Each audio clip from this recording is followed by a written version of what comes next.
Hi!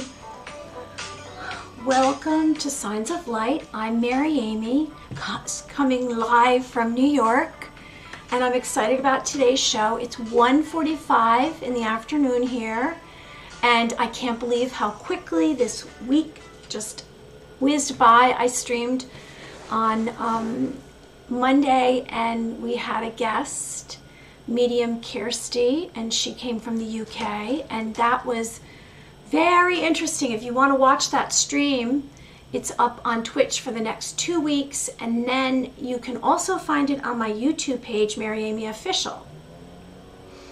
So on today's show, we have guest Reles, which I'm not sure if I'm pronouncing his name right because we know I butcher words, and he is a BFRO, which is a Bigfoot researcher, investigator. And you can go and you can find the BFRO website, which is BFRO.net. And that is the Bigfoot Field Researchers Organization. And he actually has published this book, and it's about Bigfoot stick structures.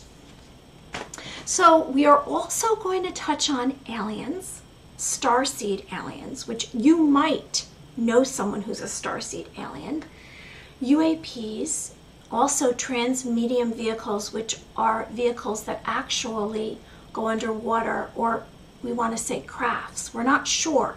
That's what's going to come out tomorrow in the UAP report, and the Pentagon's sharing that with Congress. June 25th tomorrow. Woo! We can't wait to find out.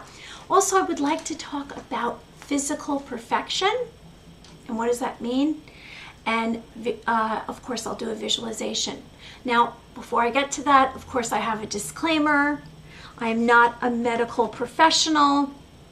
I give healing tips to personal serenity and inner peace. My holistic modalities include: I'm an intuitive wisdom coach, I'm a Reiki master, and I'm an ordained minister. I'm what's called a light worker, and my purpose and my mission is to share healing tips to gain inner peace, and also to share with you that I have compassion for you, and I care, and I want to give you ways to connect to light, a light source. Now, bright light shines on us. Every thought is very powerful, and we are all part of a whole. Your pain is my pain, and my pain is yours. Karma is a cycle of cause and effect. Now, the sacred knowledge I impart on you is to connect to a light source, engage with nature, and record your sleeping dreams for the universe to guide you on your ultimate destiny. Okay, so today's guest, he's going to be coming on in a few minutes, so I'm going to kind of prep you on who he is. I also want to say that I have messages from my soul which guides me from a second to a year advance warning. And it's similar to a checklist that I'm given to internally. And I listen without conscious reasoning. I'm somebody that I get downloads, I have lucid dreams, and I believe that if you can engage with light, either outside your being or inside your being, and inside your being, it's like what you're going to do is you're going to visualize light in your brain and throughout your body. And I will be doing a visualization to show you how to do that. Or in the morning, you can see the sunrise. In the evening, you can see the sunset. And I truly feel and sense that by connecting to a light source, you can release negativity and darkness, and you can raise your vibration to a higher frequency. Okay, so today's guest is Rick. Bigfoot. It's all about Bigfoot today. And so here's Rick. And so Rick is from North Carolina, and he is a BFRO investigator, which is the Bigfoot Field Researchers Organization, BFRO.net. Now, Rick speaks about Bigfoot at conferences, expeditions, and podcasts. He leads groups to Bigfoot encounters and expeditions, sightings in the forests of the USA. He's an author, and he's going to talk to us about his latest Bigfoot expeditions. Now, they're in California, Colorado. He does not lead all these groups, but if you go to the BFRO website, you can see that they have expeditions already set up, and you can coordinate that with them. And he will talk about that, so I'll get into that later. So now, Bigfoot. He is a phenomenon known in folklore. He's the legend of Sasquatch, by many names depending on the language. More than 60 terms of Sasquatch in the Indian tribes across North America. Sasquatch means wild man. The elusive species known as Bigfoot is regarded with great respect as a special type of being by the Native Americans, Hopi, Sioux, Iroquois, Northern, I'm butchering this name, Athabascan, seen as sort of a supernatural or spiritual being.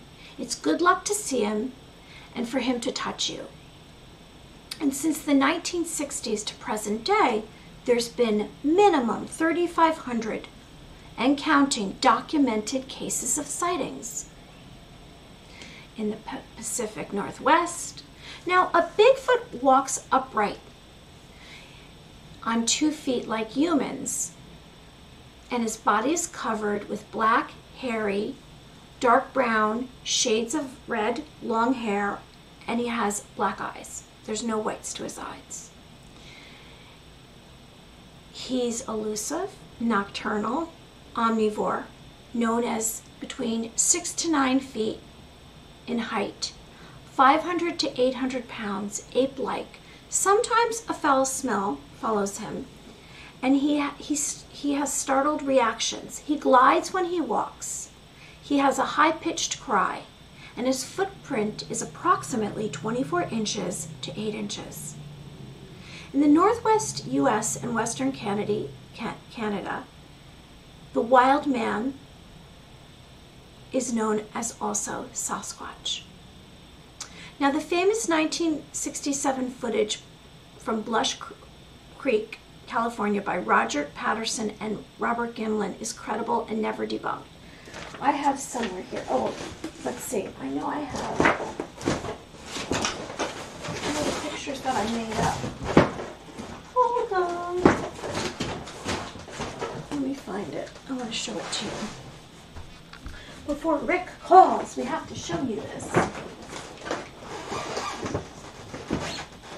Where is it? Isn't that annoying? No. So I had made up, this was from the original footage. I had made this up, and I used it initially on the set. And so that's from that footage from 1967. It's pretty cool. We can leave that out today because we are talking all about Bigfoot. So anyway, I have an article which I'll share with you after our we speak to Rick, and so I'll talk a bit about BFRO before he calls, because he is going to be calling, and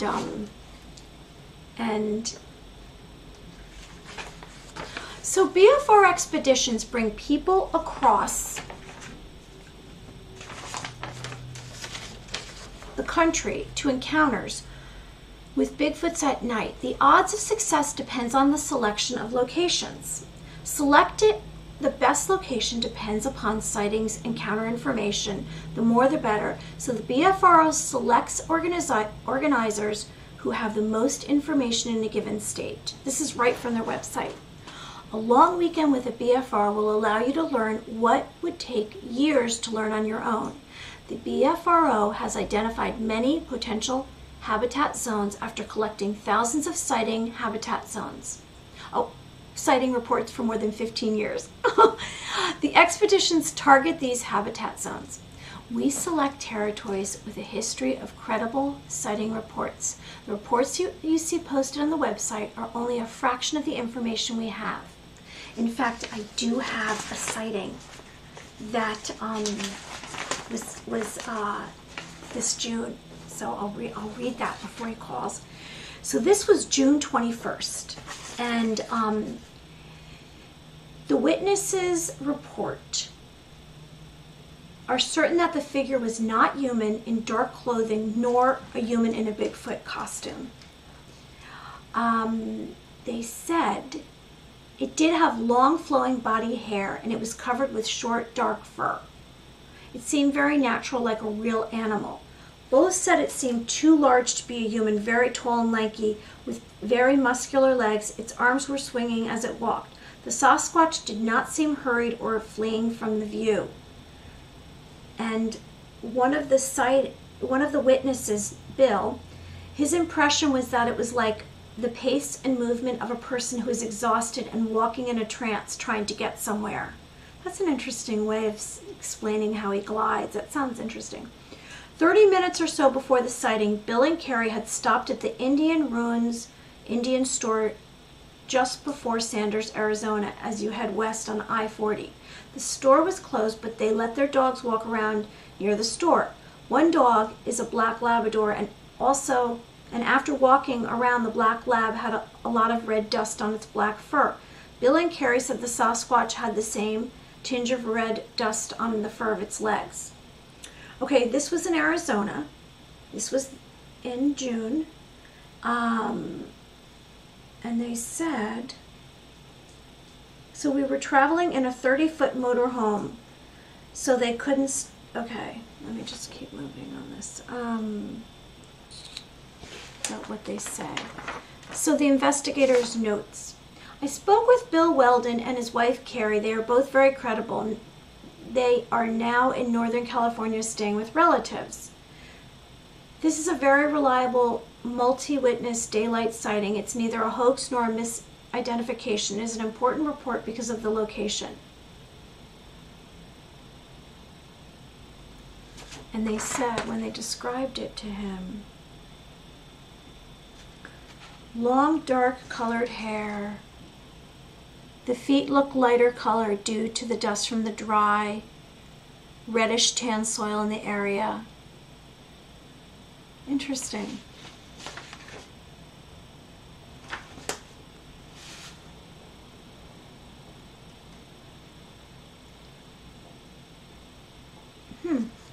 Well, there's one sighting from the BFRO website, and you can find that bfro.net. And I'm waiting for Rick to call, and he is our only guest today, our one and only guest. What else can I tell you about Bigfoot? I have a bunch of books about Bigfoot, and I don't. Let me grab one. Let's see.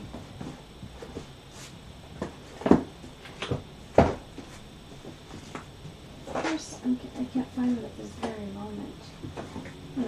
No, that's not one. Where are all my books on Bigfoot? Oh, here's a Bigfoot book. This is from Ken. Ken wrote this book. And this is The Essential Guide to Bigfoot, which I haven't even completely read yet. And it's very interesting. You can find this on Amazon.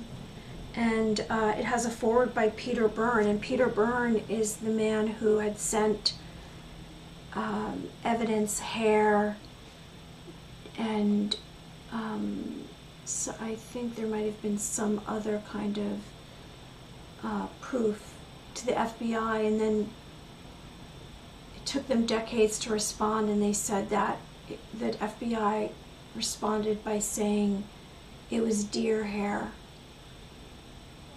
which I know there was a vet who also attempted to prove that Bigfoot existed, and she also was told it was deer hair. I don't know. Everybody thinks Bigfoot deer hair is, or deer fur is Bigfoot fur. Okay, he should be calling right now. Here he is. Hey, Rick. Hello, Mary. How are you? Good. How are you? Great. I did like beforehand. I gave some information about Bigfoot, and I gave I shared information about you, and I know we haven't spoken. It probably has been 6 months. Right. And so I'm sure you have so much to tell us. I also shared with everyone the field guide to Bigfoot stick structures. Okay. Which I actually have spoken to some other people and received some other books about stick structures. So how are you? And are you coming from North Carolina? Yes, in western part of North Carolina. Yeah, that's where I live. But I've been out actually over the past couple of years. A lot of research, North Georgia, Tennessee, Eastern Tennessee, North Carolina, northern part of South Carolina in the mountains. So there's a lot of good areas around here that there are a lot of occurrences of Bigfoot activity. Now,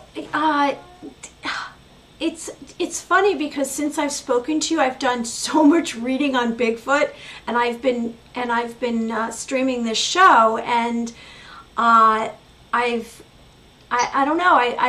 I'm a believer, and I can't wait to see one. And can you share with us? Have you been to any recent conventions? And then I really want to hear about some of these expeditions. Have you been into any Bigfoot expeditions and found out any new information, or would you like to share some of your findings with us? Sure, I'd be glad to. And first, the stick structure book that I put together, which is a field guide for people to put in their backpack when they're out in the woods. And it's got actual photos of stick structures that have been constructed or assembled by Sasquatch in the woods. Mm-hmm. And actually, I'm putting together one. I'm adding more to the back of it on glyphs, ground type glyphs, things that they leave to communicate on the ground. And I'm going to be in a fourth edition of that, fourth printing of that within the next 2 weeks. So I will have that at some of the conferences upcoming. Yes, answering your question about conferences that I've been at or been a part of. The Ohio Bigfoot Conference was about 5 weeks ago. That's probably the biggest, and that takes place in Salt Fork, southeastern part of Ohio. So that's a big one. That already went on this year. They had Cliff Barrickman and Bobo Fay at that, both from the show Finding Bigfoot. There's big ones coming up. Everything got put off with COVID last year, but there's some good ones coming up, really big. There's one this weekend in western part of Virginia, which is the third annual. It's near Staunton, Virginia, a smaller town there. But that's the third annual Virginia Bigfoot Conference. And then there's a big one coming up in Florida, and that's in a couple of weeks. That's 7-10, I think, July 10th, and that's in Lakeland, Florida, first annual Florida Bigfoot Conference. That's going to be big, real big. And then the third year for Gatlinburg is coming up at the end of July, and that's July 24th. I think Gatlinburg, that's very big. There's well over 1,000 people at that every time, and a lot of great speakers at that also. So in the next 5-6 weeks, there's a lot coming up. There's a couple this fall, always in Washington or out in Oregon. There's a couple of good ones there. August, September, October, that you'll see some of them. And there's a big one in Marion, North Carolina, which is central North Carolina. They shut off the whole town of Marion, and people come from everywhere to that. I think tens of thousands of people at that. And I'm one of the guest speakers at that. So that's in September. That's third week of September. So those are some, for your folks that are listening, those are some ones to take a look at that are coming up, because last year was kind of a hiatus, but it's nice to see these things happening again. Well, we had two viewers make comments, and someone said, Bigfoot will always be fascinating, and then someone else said yes. So I agree with that. Can to you, see, when you describe this, you're very advanced, and some of us aren't as advanced as you, so we need to hear some of the basics. When you go to some of, no, really, when we go, because, you know, it's, you know, you're 10 years ahead of us or 15 or 20 years ahead of us. So when you go, by the way, how do you pronounce your last name? Reles. Reles. Okay, I say it the wrong way. Reles. Yeah. Okay, Reles. Yeah, So like Rick Monica Reles. Rick Reles. Reles. I say it wrong, and I'm so sorry. I'm so bad at last names or names. That's fine. So Rick, tell us, when you go to these conventions, and there's obviously other people that are just enthusiastic as you are about Sasquatch, Bigfoot. What kind of things happen there? Do you trade stories, or, I mean, like, what's it like? What's the atmosphere and environment at some of these events? Yeah, so that's good. I can give you a breakdown, because I either am a speaker attending these, or I also, because the brand that we have, I Know Squatch, I'm a part of that. We typically vend at these things, so we'll have merchandise, hats, and shirts, and things like that. And then the book on stick structures, I'll have that at these events, and typically, you know, we'll explain that or sign that and talk. I have a presentation I do on that, but typically at these things, there's vendors, you know, like myself. Yeah. You know, then there are, and you'll see, you know, small show will be 10 or 12 vendors, big one might be 40. But you'll have speakers. A lot of times on a Friday night, they'll have a guest speaker, maybe a dinner. On Saturday, then all day from 10 to 6 typically, there'll be speakers every hour and a half, and researchers from, well, across the U.S., around the globe kind of thing. Folks that have written books on the subject, and then the subject, so they'll talk about different aspects of, you know, Bigfoot. So for your listeners, you know, there's been a couple of shows that have been featured on this, whether it's History Channel, Nat Geo, Travel Channel. There's been a few shows on this, and we're going back even to like Monster Quest. And so there is some legacy, and you'll have speakers talk about experiences, but then they'll talk about the different aspects of it. You know, what is it? Is it a primate, a derivative primate? Is it like the Native Americans will say, it's a, you know, people of the forest type of thing? Does it have human characteristics, primate characteristics? What are the evidences we have found over the years? You'll have people that will talk, like Tom Powell is great out of Oregon. He's a great researcher, writer, and he'll talk about other aspects.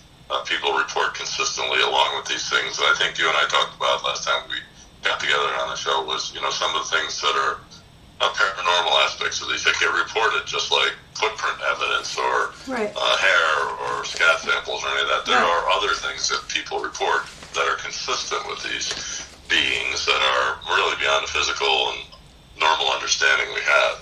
So a lot of the discussions at the shows will talk about all those things, present them, and not really in a, you know, dogmatic or definitive way of saying it's this, it's not that, but just to discuss the evidence, discuss people's experiences, and a lot of times even at these, you know, I wind up during the middle of some of these things over lunch hour, and, you know, you'll have 400, 500 people in the audience, and, you know, people will be listening to witness accounts, and often I'll get up and talk about some things, or you know, moderate different witnesses that will talk about their occurrences, not just, you know, occurrences that they'll have singularly in the woods, or a hunter or hunters may have, but a lot of times there's occurrences that are habituating, meaning people have farms that Bigfoots they see regularly around the farms or around the homestead, and that happens a lot too. So those are fascinating to me because they're ongoing, long-term habituations. Now, does anyone have? I mean, I always go back to the Bluff Creek sighting and the Patterson Gimlin footage, but does anyone have any?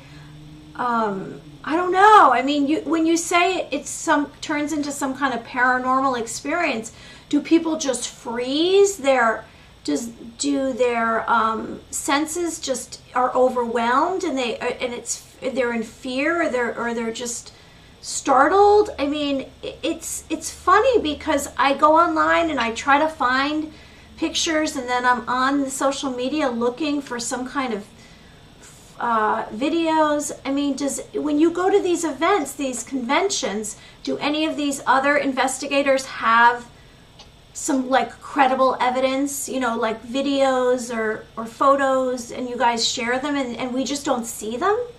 So yeah, good question.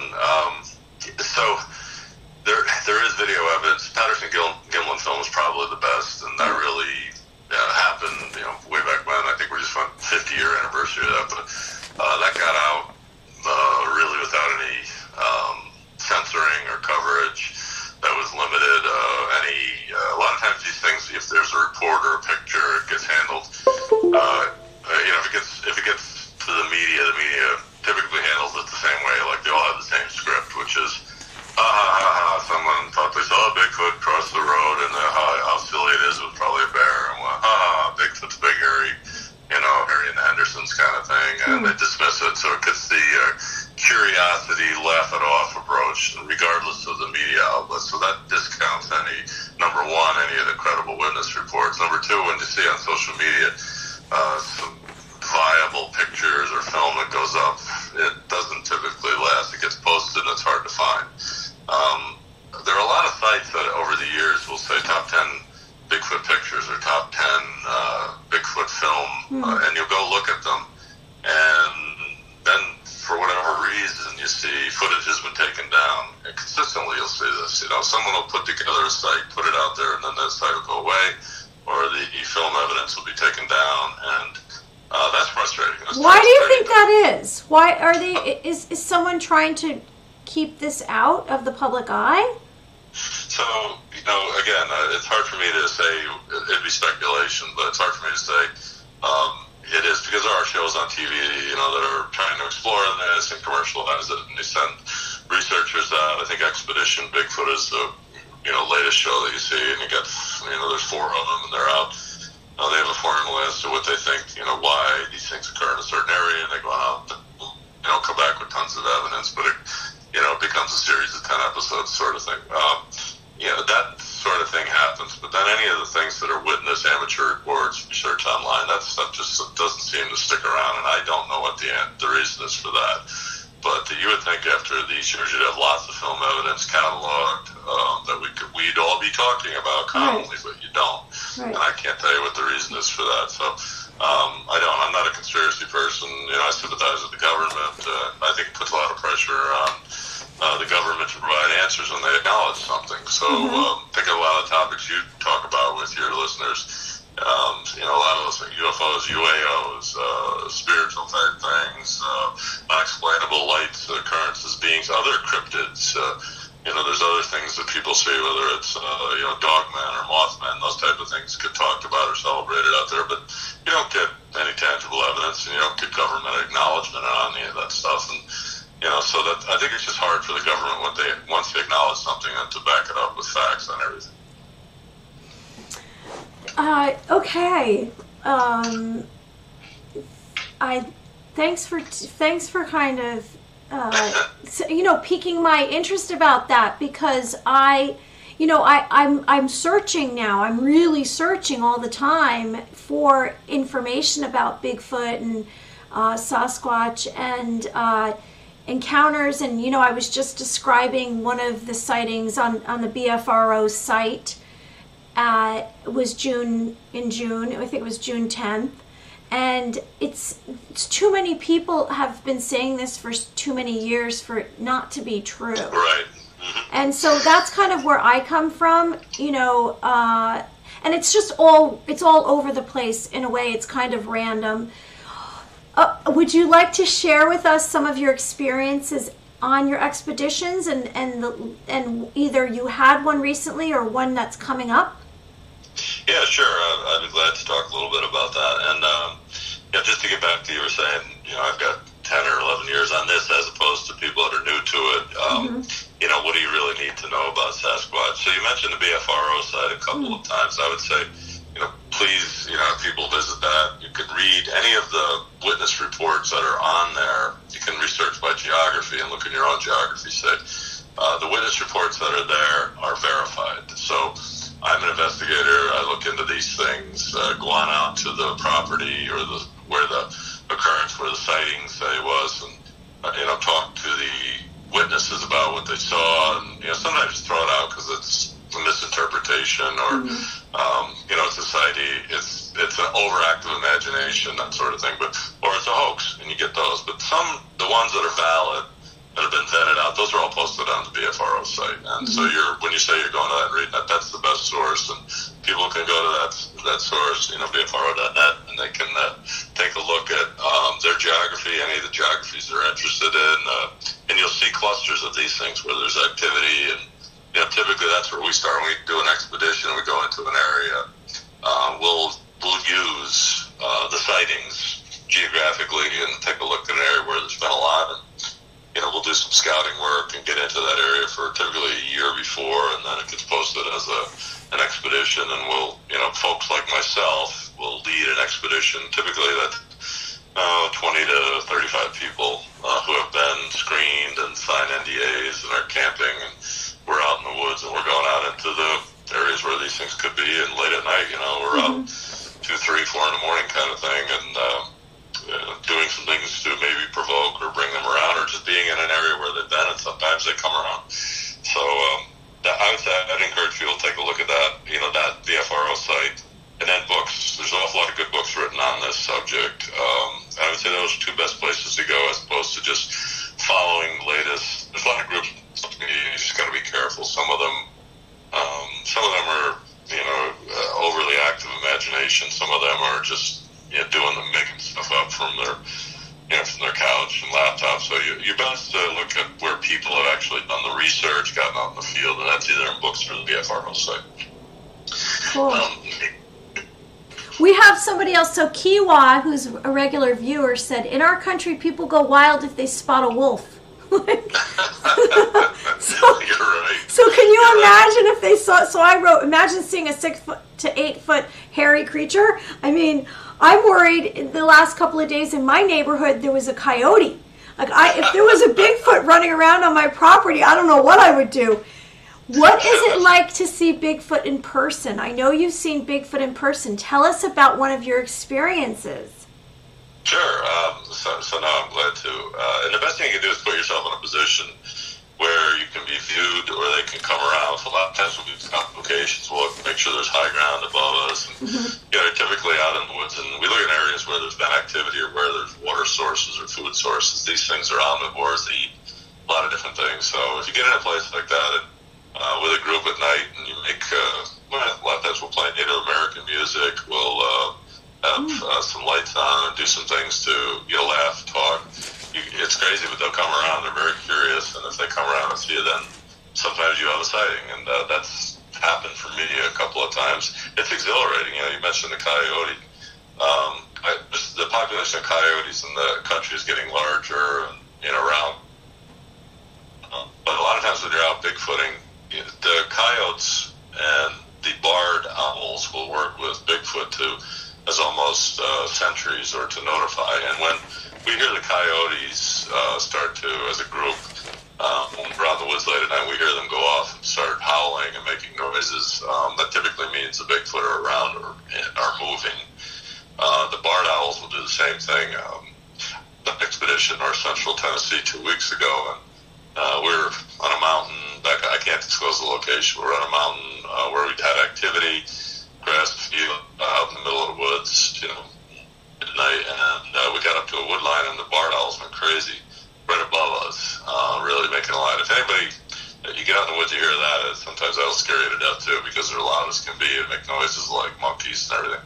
But they were going crazy, and right after that, we heard bipedal footsteps in the wood line on one side of us. You could hear, moving through the woods, paralleling us.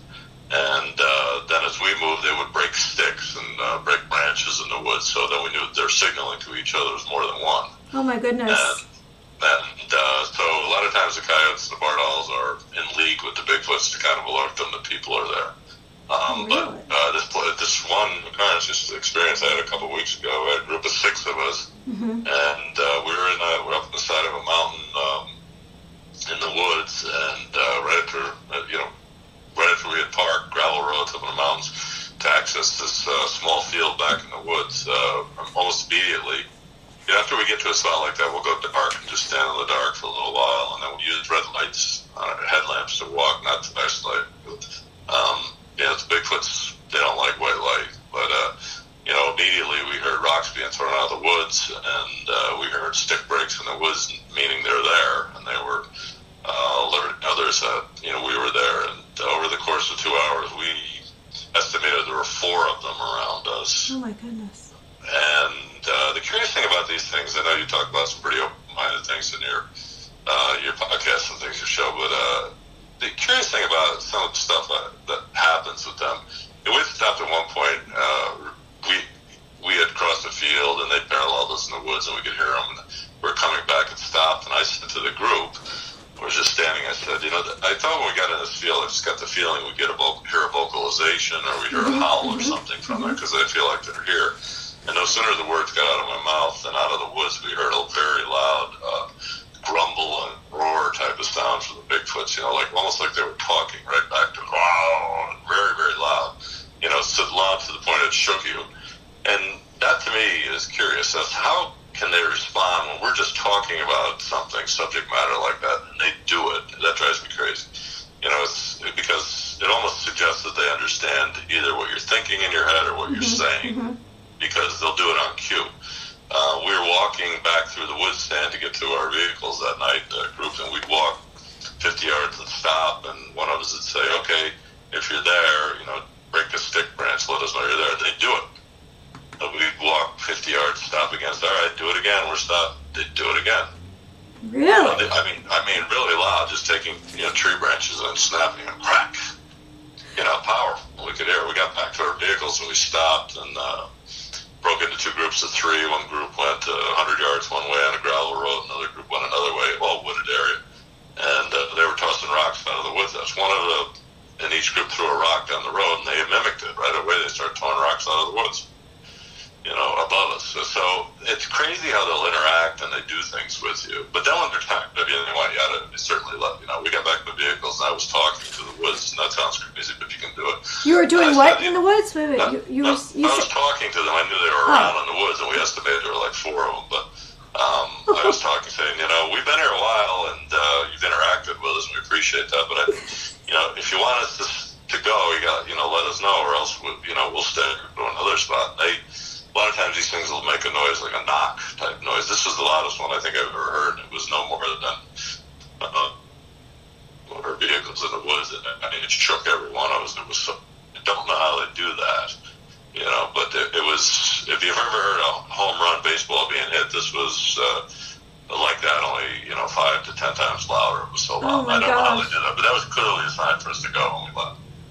Someone wrote here, Kiwa wrote, do you always expect they are friendly? I love animals, but the animal instinct to react to certain action can be hard to predict.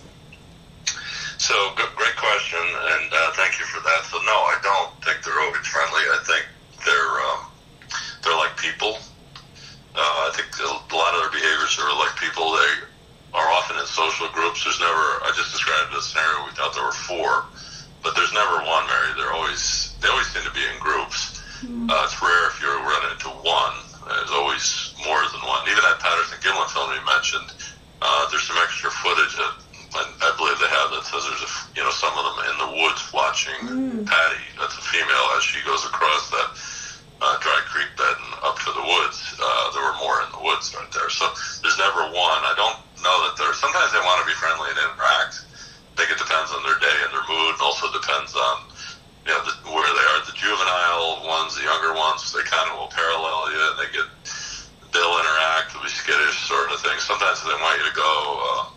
I know the one that I saw in the western part of Virginia years ago, we had juveniles around us, and then it was right after dusk, and we were along a trail elevated alongside of a mountain above a lake, but one of the big alpha males, I believe, came down a ravine, and 3 of us saw it, but it was massive, huge, and it didn't want us there, so it was stomping and making noise, and it crossed the ravine above us, and, when they want you out of there, they'll do, as I described, they'll push trees over, they'll make loud, howls, grumbling noises, they'll throw things, they want you out of there, you gotta leave.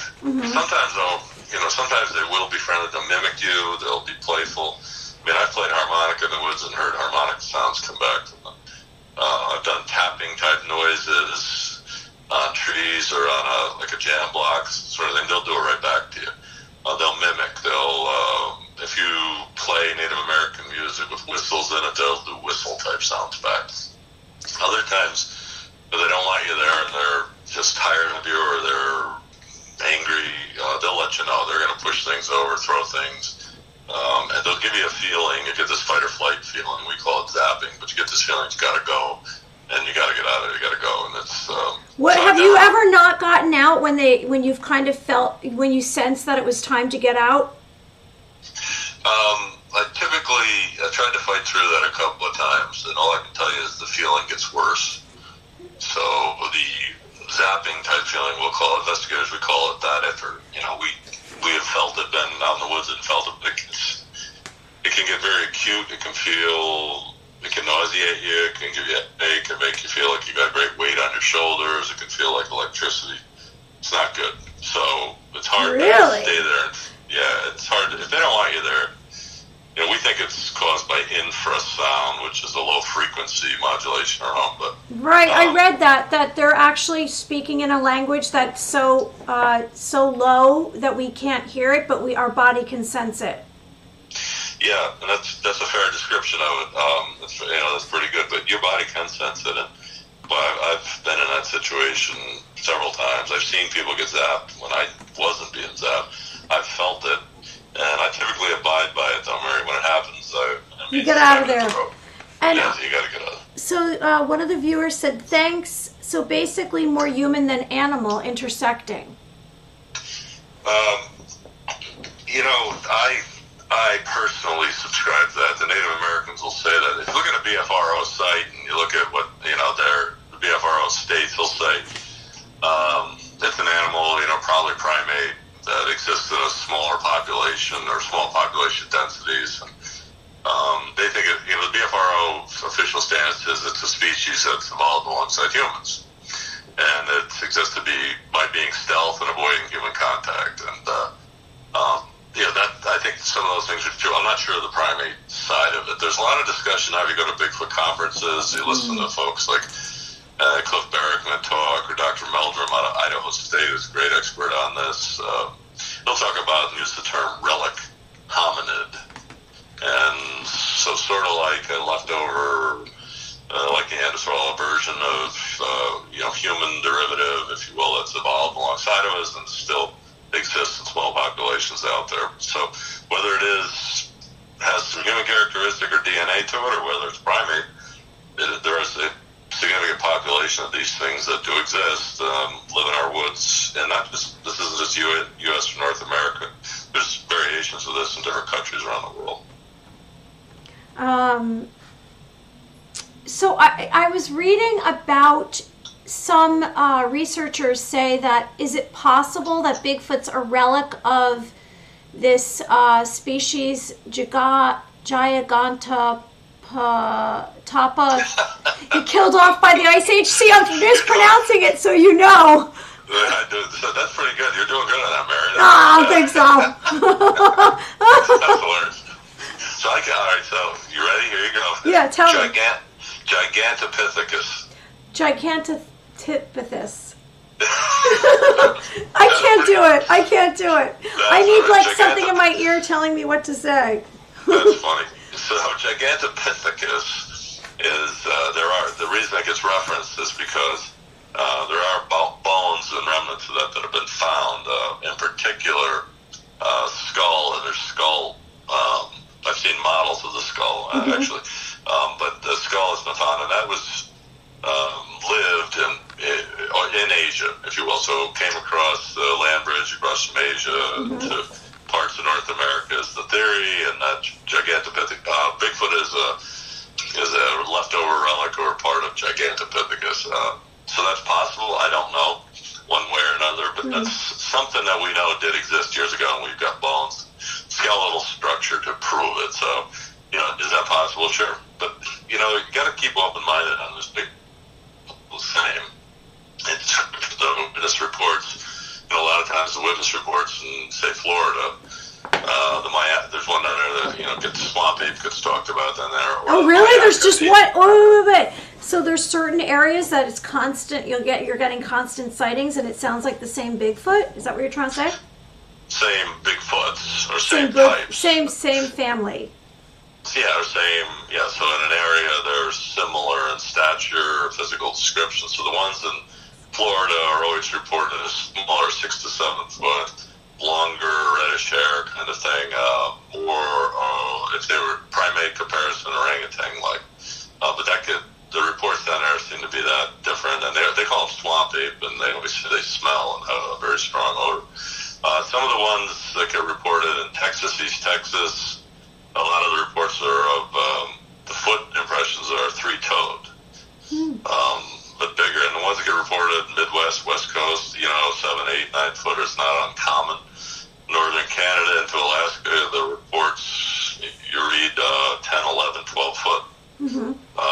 So differences in size. We get color reports on these in the area and I've talked to witnesses that have color reports of everything from dark black to auburn, reddish brown, light brown color, white, even gray and white colors. I've taken witness reports where they've seen white ones. Really? I personally have seen black, dark black color, and I've seen a reddish brown color. Question is there a connection to the Yeti? So Yeti, the term Yeti gets used out of, Asia again, Nepal, and up in that part of the world. So Yeti, the term Yeti or the connection with Yeti, if you read some of the anatomical descriptions, say Dr. Meldrum, and he's a good reference point because he's really into the looking at the anatomy via the foot imprints, and he'll say, no, it's different. Yeti is maybe connected, but the footprint of the Yeti in the snow that you see is a different looking footprint than the ones we see in North American Bigfoot.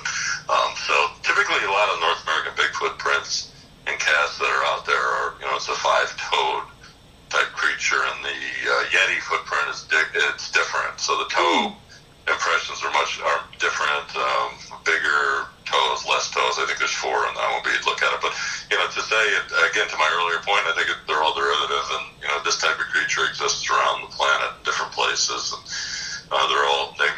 if we ever get together and know enough about this, because right now the research is a lot of amateurs like myself, but if we can ever put together some type of a species tree that we can put together, I think you'd find different branches on. I don't think you're an amateur.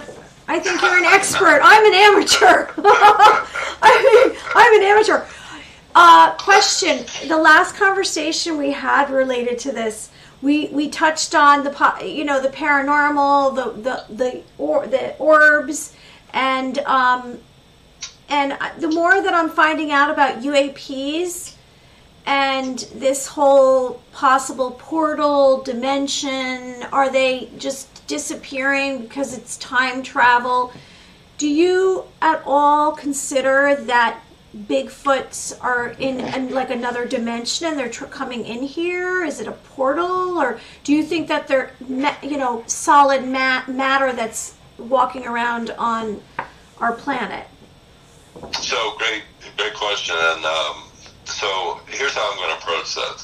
So a lot of folks that have been researching this a long time, BFRO in particular, I'm around a lot of, research. Well, I say a lot. I think we got a couple hundred of us in the country that are, involved, and, the ones that run expeditions like myself, more a handful, but those that have been out a long time fall into 2 camps. One is very much, it's a primate, and it's a derivative primate ape, has physical characteristics, that's all there is. There's another camp that the group that look at this, and there's a lot of discussion or debate at these conferences. So I bet.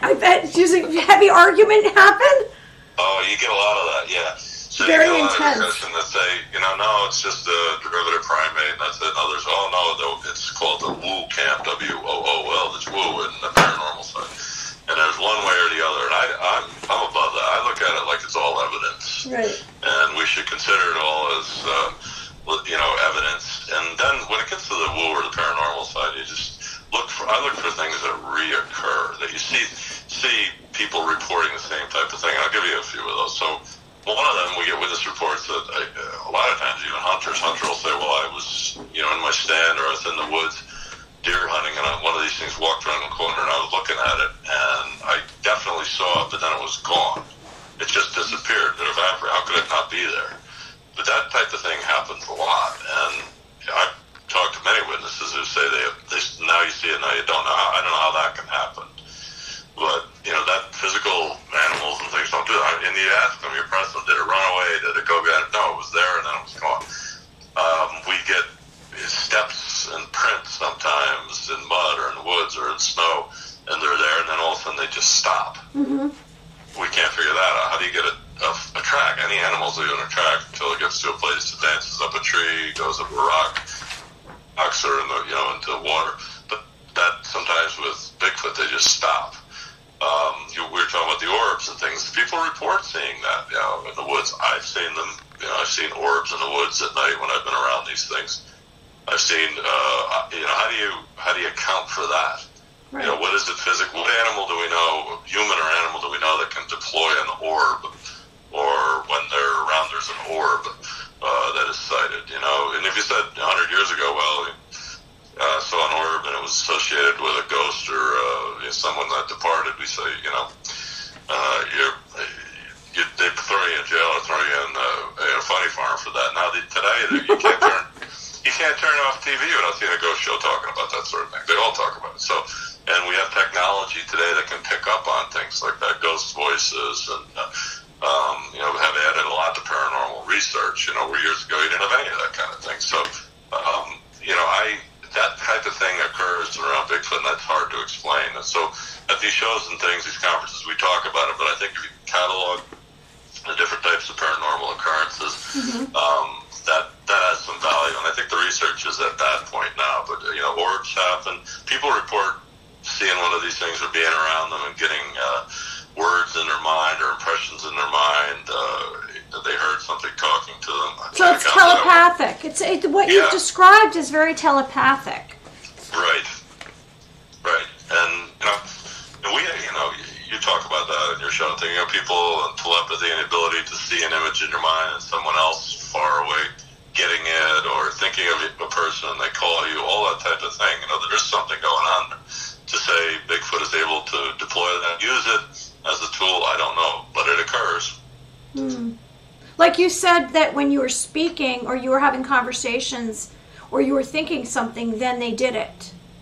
Yep. When you were in the expedition. I can't tell you how many times that happened. I was in North Wisconsin with another researcher once. It was in an afternoon, and we were in an area where we saw prints and evidence of them, and we had ATV'd into an area, but we were walking up a trail, and we had seen some prints. I said to him, as a researcher from Ohio, and I said to him, this would be a good spot to hear a knock. I just feel like we'll hear a knock, and immediately out of the woods, pow!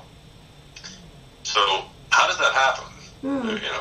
But I can tell you that has happened, and I've seen that happen many, many times around these things. I know of other researchers where it's happened, and we all kind of laugh about it now. We'll talk about it when we debrief later on, and somebody will say, well, I thought of something, or I said something, and it happened with them.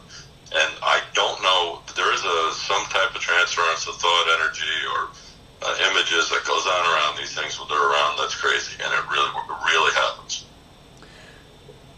When you're leading one of these expeditions and you have these participants that obviously you're not maybe that familiar with, do you have any kind of concerns that it might go sideways and one of these individuals might aggravate, or do you give a real strong prep talk about how to behave?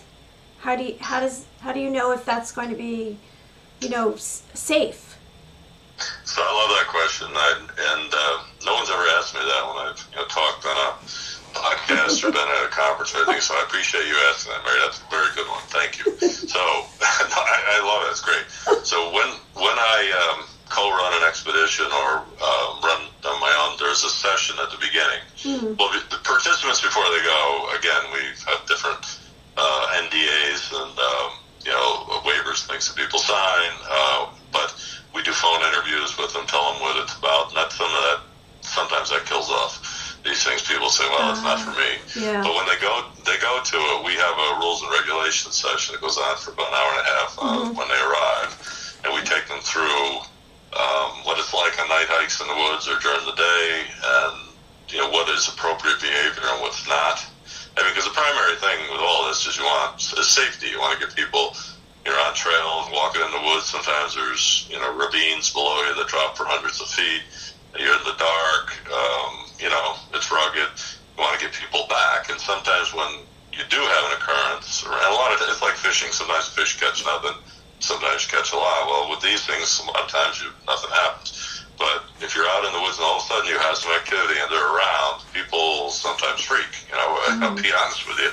It's it's overwhelming sometimes what's going on. And, what we always say to people, if you get a funny feeling, you're not sure, you got to let us know as investigators. Well, because if we lead a group of 6 or 8 people, typically there's a lead investigator and then someone else in the group that has experience with this, and we make sure, if the group or people in the group are uneasy, we get them back to base camp and we move on. But we assign roles in the group when we go out at night too. So there's a note taker, there's someone who takes the lead when we're traveling, walking ahead, some that always have the red headlamps on, someone always has a recorder, or we have at least one, maybe 2 recorders going on.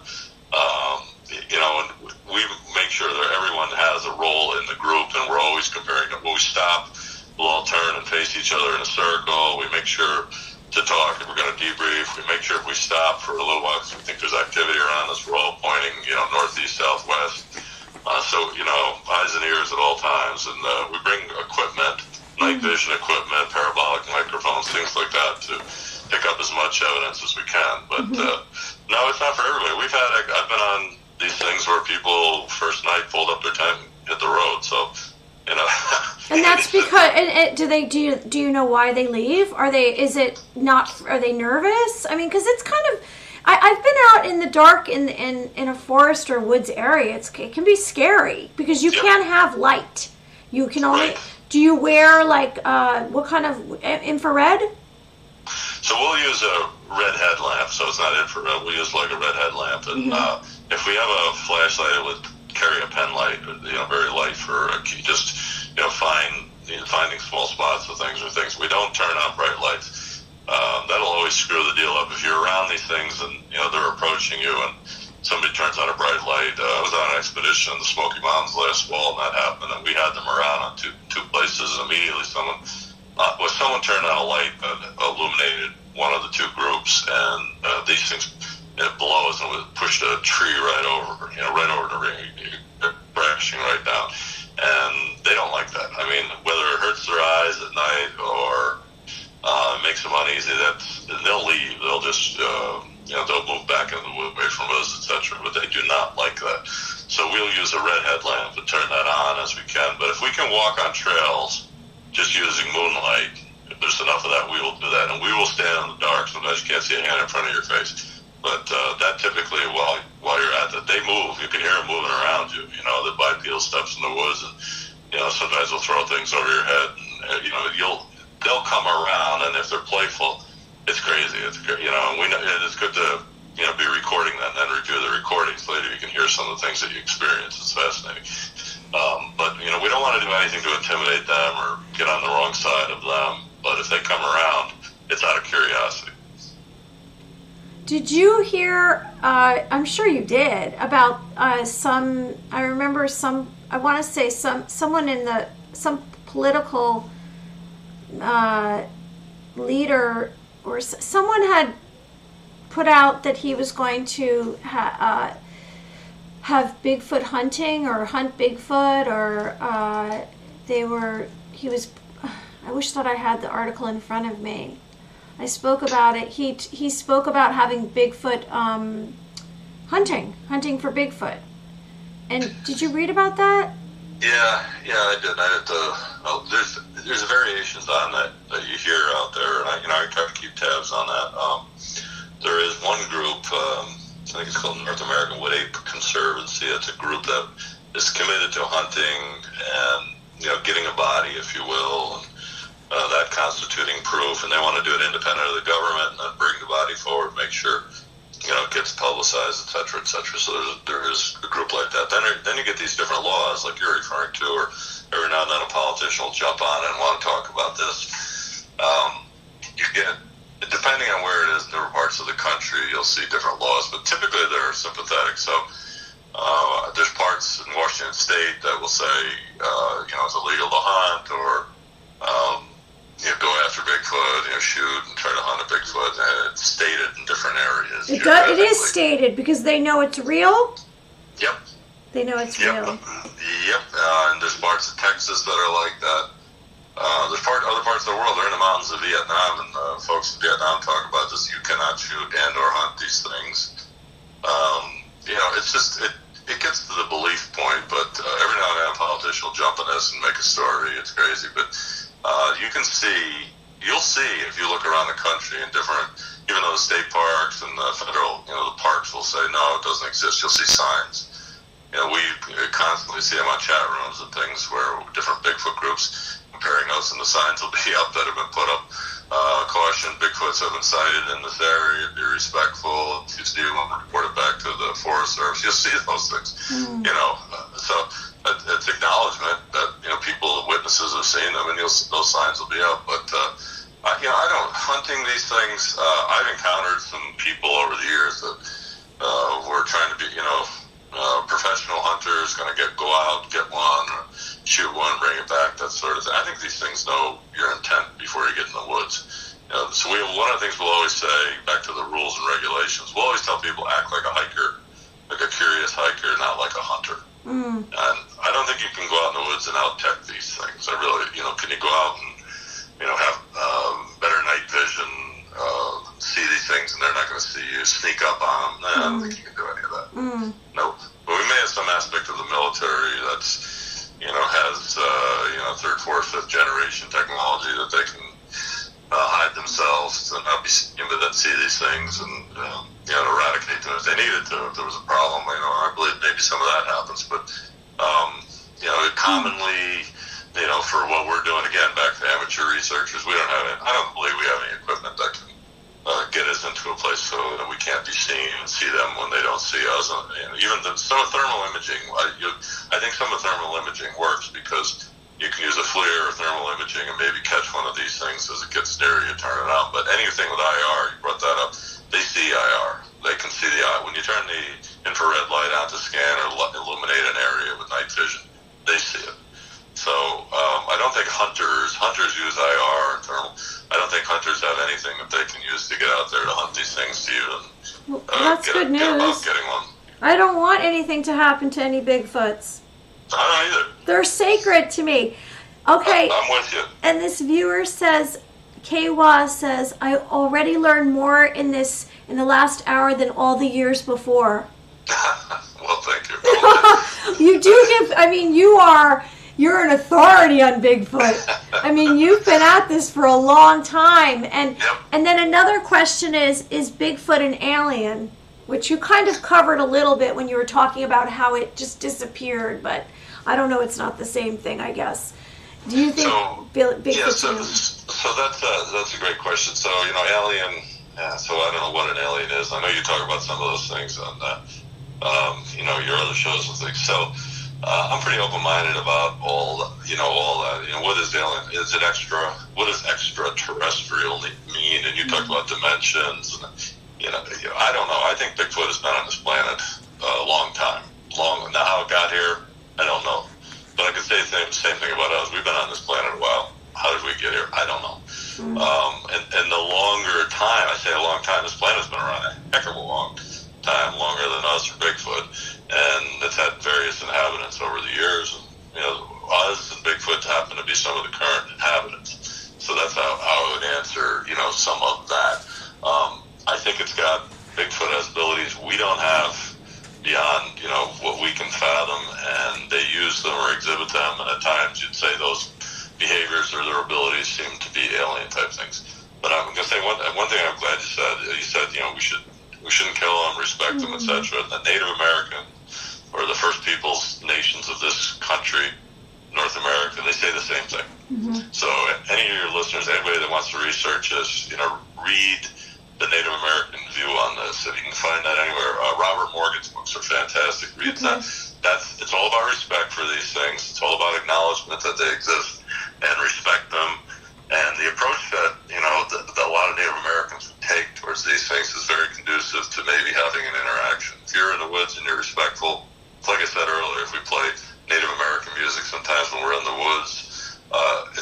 crazy. They come around, and it's very soothing, very calming, but they will come around when they hear that. And a lot of the Native American words, maybe we can talk about this someday, but a lot of Native American words that are out there, Lakota Sioux, Cherokee-type words, there are language pieces or words that Bigfoots will use. Really? And they're derivative of Native American words. Really? And you can hear them say those words? Well, I would say the best reference on that, if you pick up the Mary Green book on 50 years of living with Bigfoot, if you can find that, I think you can find it online. I got a copy of the book. 50 years of living, I'm writing this down on the thing. 50 years of living with Bigfoot? Okay. Yeah, it was about a family in Tennessee that had them and their family. They documented everything, and Mary Green was a great researcher in Tennessee, wrote it, and I took a series of reports from them, interviewed them, and then put together a book on all of it. But it has a good listing in there of all the words that the Bigfoots used when they interacted with the family on the property where they had these things. So that's a good place to look or to start. The Native Americans will talk about different words that they used, the Bigfoots used, and so I believe there's a language component to these things. And it has to be. How else would these things get around in the woods, without communicating and using words? And if you listen to Sierra sounds from out on the West Coast, look at that, and you listen to those recordings, we always say it sounds like samurai chatter, or it sounds like gibberish, but when you hear the recordings of the Bigfoot talking there, it's very animated, very fast, garbled, but you can hear what sounds like words and sentences and things being put together. I personally have heard that type of thing in the woods, and it's crazy. It's when you hear it, I've heard them talking to themselves many times in the woods. I've said things and heard talk back. But are you hearing a language? When you're hearing them speak? Is it our language or another language? Well, so it depends on what they want to do. It's another language. It's a language that they have. This would be my take on it from experience. Mm-hmm. It's a language they have that they can talk. I heard two females talking to each other once in pitch black in the dark in the mountains of North Georgia about 2 years ago on an expedition. There were 6 of us in an area, and they were around.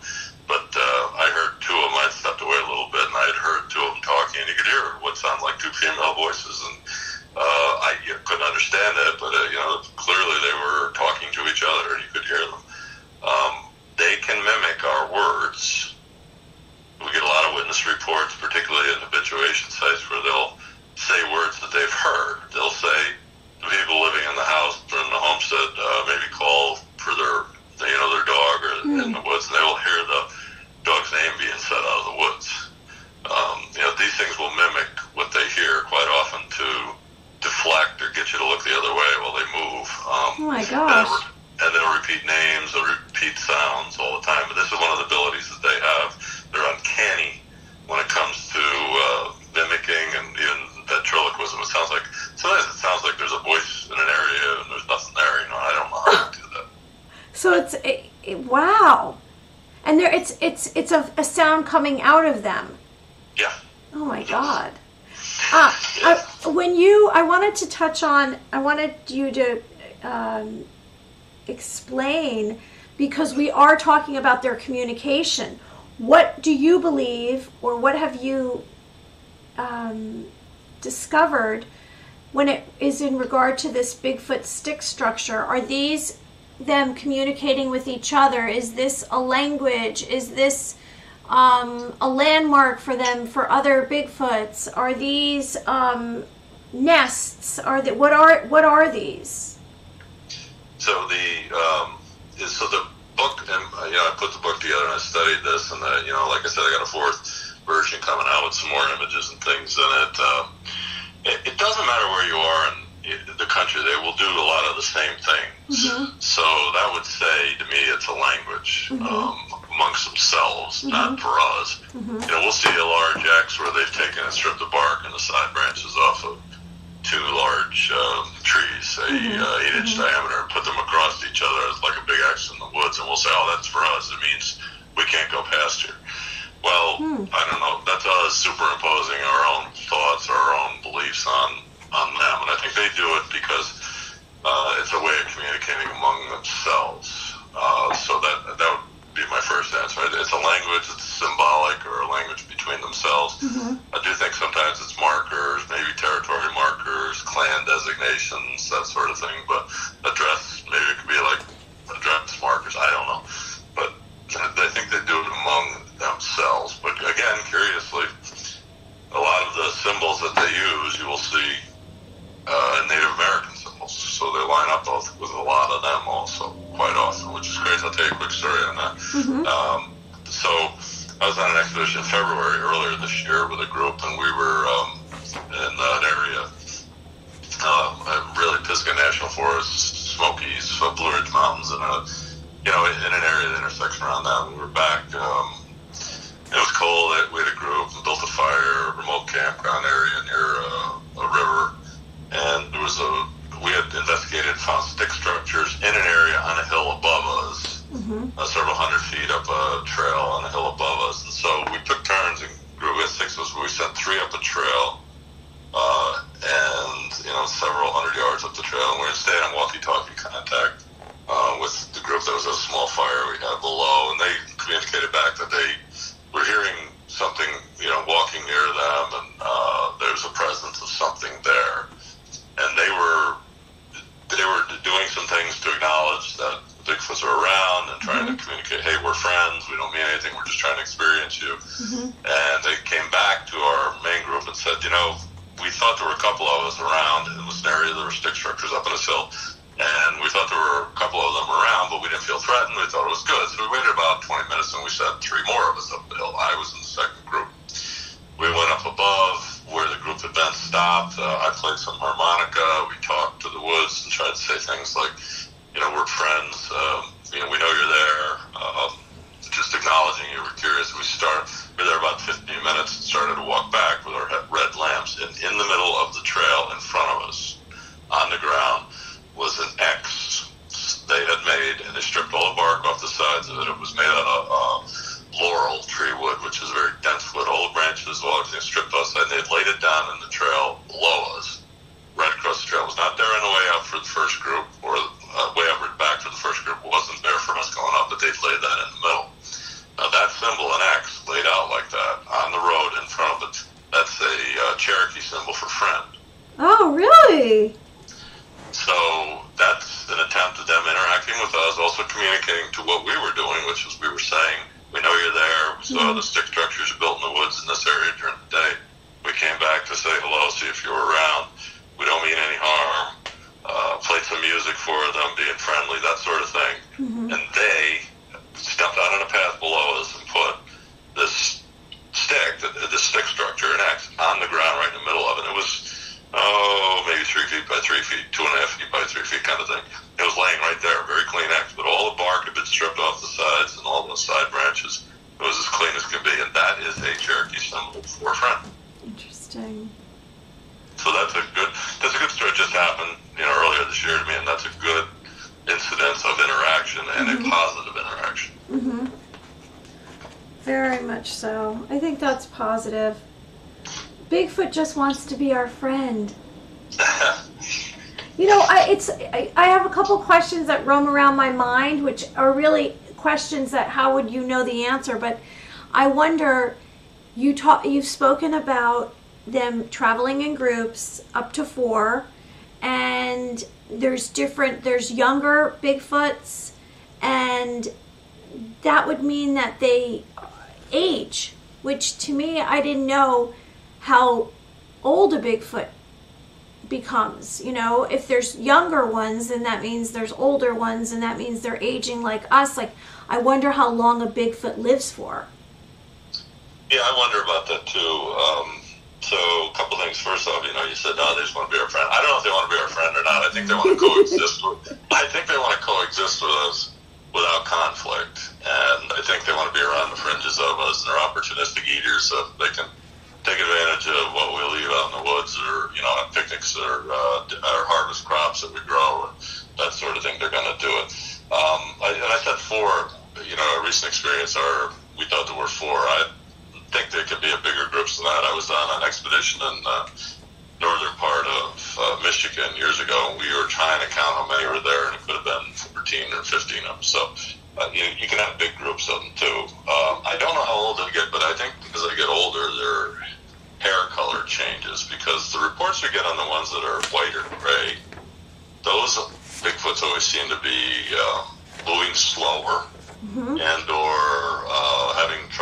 apprehending things and or they get kind of viewed or compromised. All of a sudden they get discovered. They stumble into places they shouldn't be, or they act a little more lethargic. So, I think as they get older, similar to humans, they slow down a bit. Yeah, well, I don't know. When's your next encounter expedition weekend? So I'm actually over the next month and a half. I got all those shows I mentioned to you. I'll be at those. So I'm getting out to a number of conferences. That's going to need a lot of my attention next month or two. So I'll be at them. We've got if you look, the BFRO site also lists some different expeditions for summer and fall, and I hope to get out on a couple this fall, a couple of different places. I try to get out on half a dozen of these a year, and I, get out and do some scouting. I'm doing a lot of scouting and a lot of research right now in the mountains of South Carolina, across the Blue Ridge Mountains there. So I've been working on a lot of that. So I get out every couple of weeks into some spots around there. But I got a number of shows. I know Squash, our merchandise and stuff we'll have available at these shows over the next few months. But it's nice because with COVID, nothing happened on these conferences, and now we got a lot of them opening up this year. Mm-hmm. That's great. I am destined to go on a Bigfoot encounter. I've spoken about that previously, and I plan on it because I don't know. It's just that I don't really want to see a UAP now. I've decided because of the radiation, but I would love to have a Bigfoot encounter. Although I did see a video a few weeks ago online, and you probably have seen it because you probably do the same thing as I do, where you look for everything or you've heard about it. Right. There was this church group that was in some place, I'm trying to remember what state it was, and they saw this Bigfoot traveling down this mountain, and they had a whole video of it, and it was freaking me out because I would leave if it was coming down a mountain towards me. Did you see that? Yeah, I did. Yeah, no, I did see that. What did you think about that? Well, so it's curious. There's been a few of those type things. There's a good one out in, I think it's out near Mount St. Helens, out that area, where there was a group years ago and caught one walking in it was a camp group, so walking across snow in the distance, and there was a whole group of, I think, boys and things they all saw. But that happens. Either the Bigfoot's unaware that the group is there, or they're around the group and just kind of curious, coming in to see them, or walking in and a group sees them. But quite often, I think they're attracted to voices, and they're kids, and they'll come around because they're curious. They want to see what that's all about, and so we're kind of their entertainment for them. So I think when you get those type of things, a lot of times they're valid, because I can't believe a church group is going to set off that day to go create a phony video, Yeah, no, it looked pretty authentic to me. Yep. But when it was coming down, and the kids were kind of joking about it, and they were saying, "Oh, there's Bigfoot, ha ha ha," and then they went to sleep. I would have left. They went to sleep. Like what? But I think, did they leave something out, or was there? I'm trying to remember the outcome of that. Was it just? It was fine. There was nothing else that kind of materialized. Right, and they didn't get. Yeah, I remember seeing that they camped and didn't get any kind of a visitation or anything negative that happened. So, it was. Oh my gosh! But I've seen that, and then there's on social media, on Instagram, there's this Bigfoot Germany. Have you ever seen that channel? No, I haven't actually. Okay, so it's like a profile, and I don't know. There was this one video. They just have these mini videos, and they're from all over the world. And some of them you could tell are silly. They're not real. But then there was one I remember my daughter and I were looking at, and it was like, oh my God! And I could feel something was real. And then I went back and it just disappeared. The only one that looked authentic disappeared. Yep. Right? Yeah, we talked about that earlier. That kind of thing happens. It's crazy. But yeah, there is something to that. You'll see when you say, "Oh my gosh, that's real," and then the video goes away. That kind of thing drives me crazy. Yeah, and then I'm like thinking, I know it was here. It's happened with UFOs too. I've seen videos. Yeah, well, I saw this one, and now I can't find it anywhere. But I saw it once, so it's fine. But It's funny. It's funny stuff. It is. It's the mysteries of the world. I know, it's a mystery. I love it, and I love that you came on today. And is there anything you would like to share? You just you plugged your book, which I got on Amazon, and I have it here, and I showed it while we were speaking with the Bigfoot tree structures, and your business, the I know Squatch, which I think I bought a few items. I think I bought a T-shirt I have here somewhere, and I don't know where I put. Yeah, I bought a black T-shirt with the Bigfoot face, and my daughter has one too. So the image that we have on there is a Bigfoot peeking around a tree. We always call it the peeker, but that's the witnesses report that the most that they saw one peeking around a tree. So that's why that's there, and we created that. All the designs we have are all original. We do all our original artwork. It's all trademark, but we try to depict Bigfoot in the way that it's been seen the most. That's what that's all about. So a lot of times we get witnesses say, a hunter, say for instance, in the woods, and I saw it peek around a tree, look at me, and it's always curious that it's that. So that's why we did that kind of thing. But we do new designs, ongoing basis of new merchandise that we put out at pretty much every year. And so there's a whole bunch of new things out on Etsy right now, and I'll be at a number of different conferences that I mentioned this year, and we'll have a lot of things to vend. And anybody that's there, talk about these things.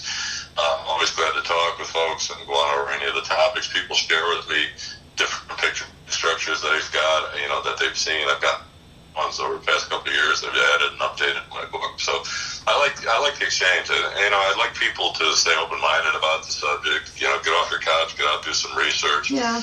Read the books and try to form your own opinions on this, but stay open-minded about it.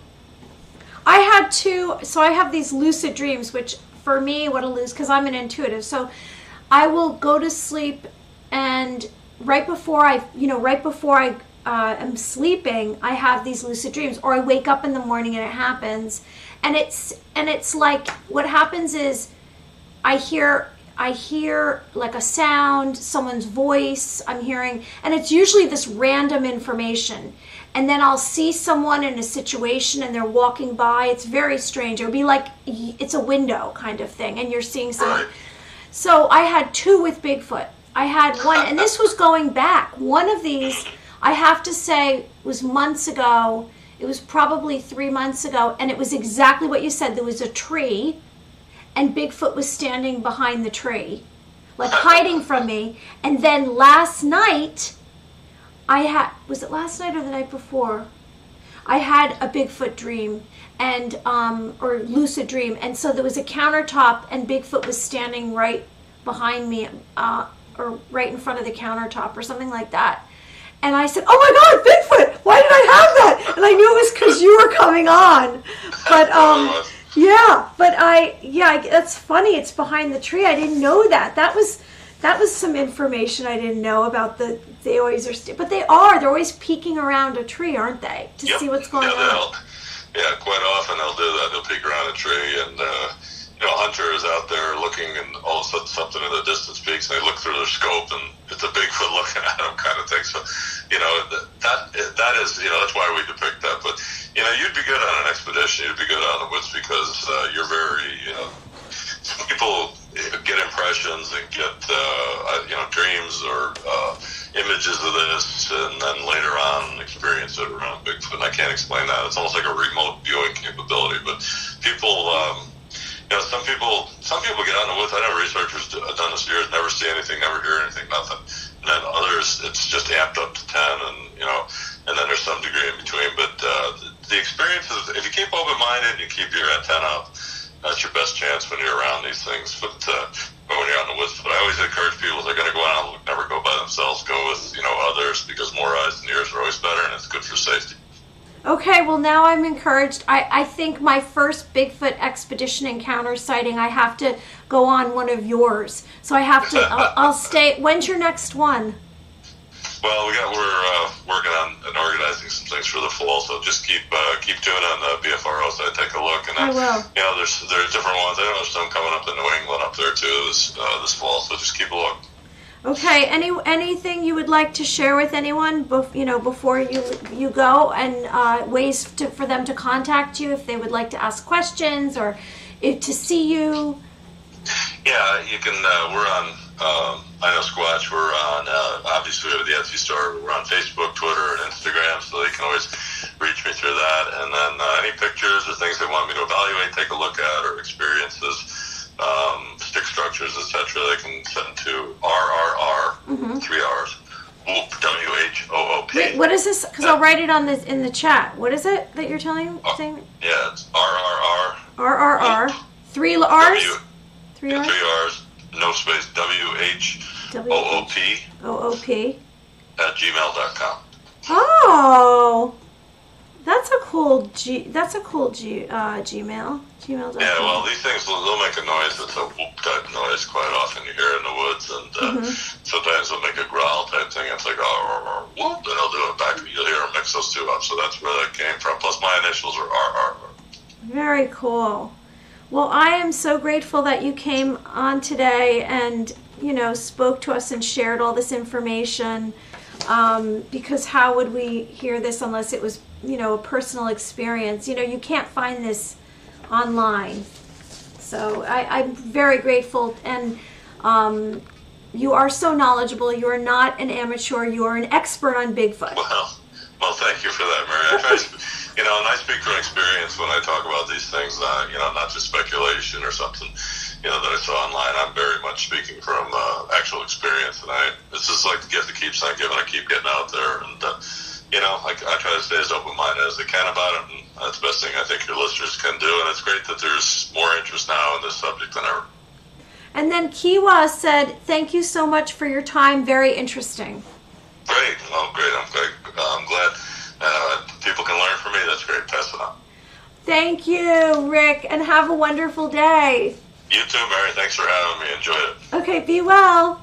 Be well. Bye-bye. Bye. Huh. Wow, that was so interesting. And I hadn't spoken to him for 6 months, and the first time I spoke to him, I didn't really know anything about Bigfoot. I was just learning, and since then I found out so much. And I wanted to share with you, everyone, an article about the name Bigfoot and where did it come from. I find it fascinating. Fascinating information about Bigfoot. So, okay.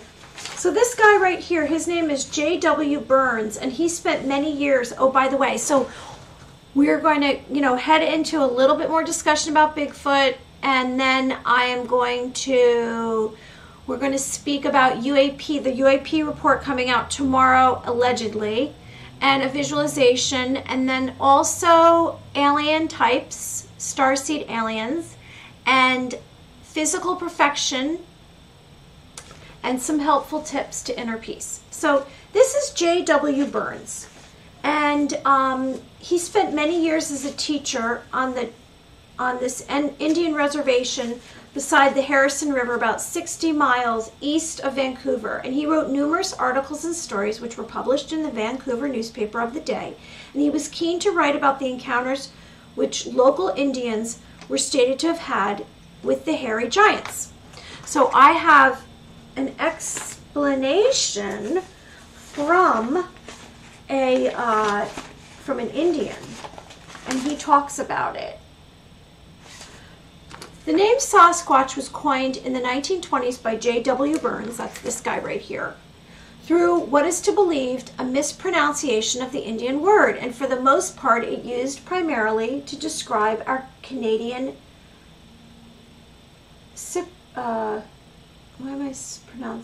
cryptid. Many I have such a bad time with this. Indigenous people have varying terms for the wild ones and the forest fathers. But it was through J.W. Burns' writings and articles about the creature that this particular name has become worldwide. So he has a collection of strange tales about the British Columbian's wild man as told by those who say they have seen him. Persistent rumors led the writer to make diligent inquiries among old Indians, and the question relating to the subject was always nearly evaded by the trite excuse, the white man don't believe he makes joke of the Indian. But after 3 years of plotting, he came in the possession of information. So I'll read to you what he found out. Just trying to move things around so I can get to it.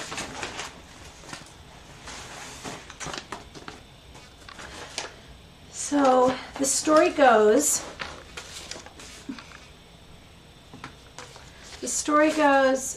I arrived home almost worn out from running. Okay, no. That's part of the story. Where's the beginning? Where he heard. I have this whole story of this man who is running from, here it is. Okay. So Peter Williams lives on the Chianese Reserve. I believe that he's reliable as well as an intelligent Indian, and he gave me the following thrilling account. So here's his account of the giant.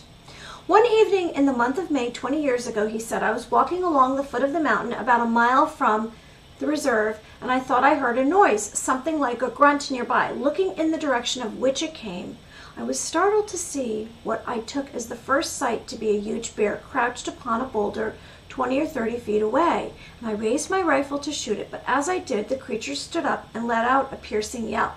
It was a man, a giant, no less than 6 1/2 feet in height and covered with hair. He was in a rage and jumped from the boulder to the ground. I fled, but not before I felt his breath upon my cheek. I never ran so fast before or since, through the brush and undergrowth towards the river, where my dugout was moored. From time to time I looked back over my shoulder. The giant was fast overtaking me. 100 feet separated us. Another look and the distance measured about 50 feet. Pushed my boat off into the river, and in a moment the dugout shot across the stream to the opposite bank. The swift river, however, did not in the least daunt the giant, for he began to wade through immediately. I arrived home almost worn out from running, and I felt sick. Taking an anxious look around my house, I was relieved to find my wife and children inside. I bolted the door and barricaded with everything at hand, and then with my rifle ready, I stood near the door and awaited his coming. After an anxious 20 minutes, the Indian resumed, I heard a noise approaching like the trampling of a horse. I looked through a crack in the old wall. It was the giant. Darkness had not yet set in, and I had a good look at him, except that he was covered with hair twice the bulk of an average man, and there was nothing to distinguish him from the rest of us. He pushed against the wall of the old house, and with such force it shook back and forth.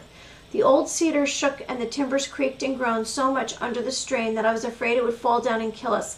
I whispered to the old woman to take the children under the bed.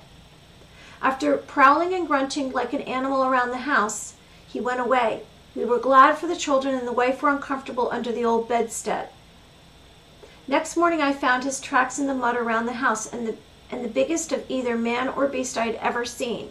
These tracks measured 22 inches in length, but narrow in the proportion to their length. The following winter, while shooting wild duck in the part of the reserve Indians call the prairie, which is on the north side of the river and about 2 miles from the village, Peter once more came face to face with the same hairy giant. The Indian ran for dear life, followed by the wild man, but after pursuing him for 300 or 400 yards, the giant gave up in the chase. Old village Indians who called upon Peter to hear his second account nodded their heads, shrugged their shoulders, and for some reason not quite clear, seemed not to wish the story to gain further publicity. Interesting, right?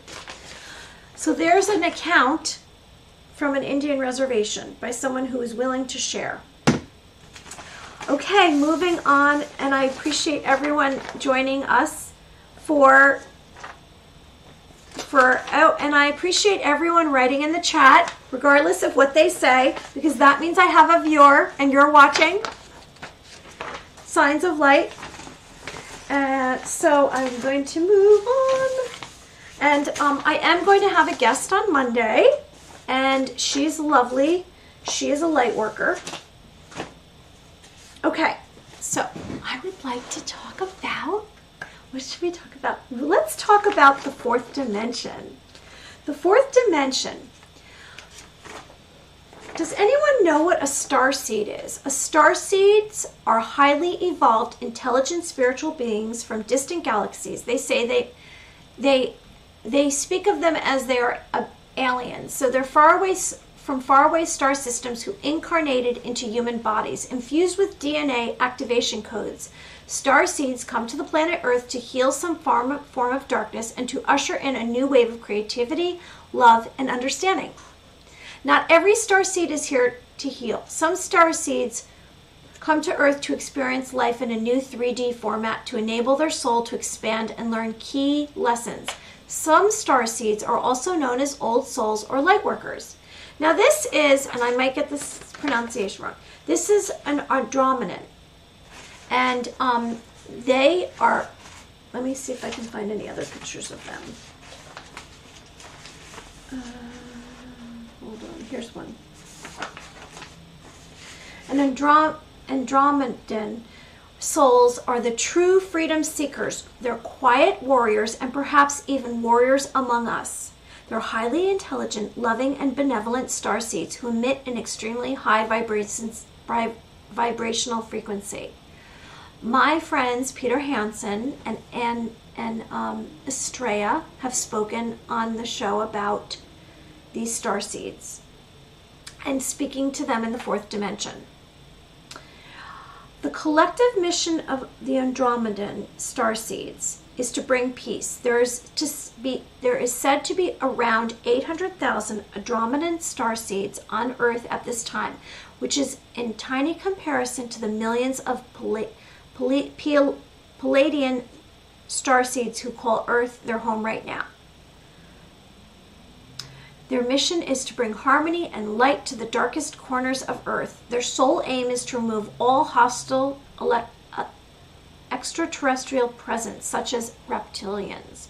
We all have heard about reptilians, and I don't have it in front of me. Reptilians are not the best aliens. So their souls are energy forms, and so will choose a body to base its energetic blueprint, aura, projected life experiences, and even north node and south node placements. So we're talking about the fourth dimension. Here's a photo, and this has all the three different aliens that I'm talking about, so you get an idea.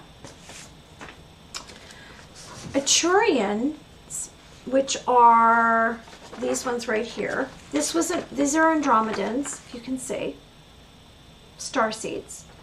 Achurians, their energy will always manifest in a way that they feel comfortable to receive to the receiver. Hence is why many people claim Arcturians have deep blue skin, teardrop-shaped eyes, and strong jawlines.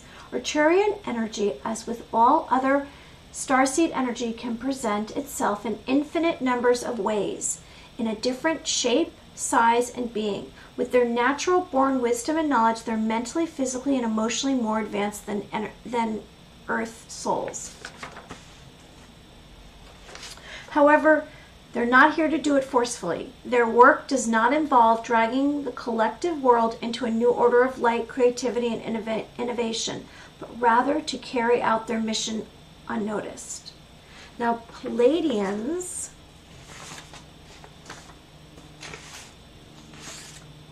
there's Arcturians. There's some Arcturians. Palladians, also known as the Nordic alien, right? You can see that. They look like, I always say, they look like superheroes, and that's them right here. And the Palladian starseeds are Scandinavian looking by nature, with blonde hair, blue eyes, pale skin, highly emotional and sensitive nature. They're soul seekers. Their heart and crown chakras vibrate at an incredible strong frequency, and as a result, they're naturally drawn to roles that involve healing and unification. So we have Palladian, Nordics from Pleiades, Arcturian, and Andromedans. So if you connect to the fourth dimension, which I think you can connect to through astral travel and meditation, apparently you can connect to these star seeds, which I have not done. The extraterrestrial hypothesis proposes that some unidentified flying objects are best explained as being physical spacecraft occupied by extraterrestrial life or non-human aliens, or non-occupied alien probes from other planets. Now this looks here like it is, which one? The Archerian, right here. So we don't know. Are these aliens that I just talked about the starseed? My friends seem to think so. Here's a gray alien from Roswell. Okay, so before we move on to UAPs and transmedium objects, and triangle UAPs, I will do a visualization. We will create vivid mental images in our mind's eye, bringing positive emotions such as joy, happiness, and hope. Blessings. Our intention today is to wake up in the morning and immediately connect to an optimistic perspective. Let's realize beginning your day with positive thoughts will transform your life. Your brain and heart visualization begins now. I'd like you to find a quiet space, sit or lay down comfortably. Close your eyes and let's inhale and exhale deeply 3 times.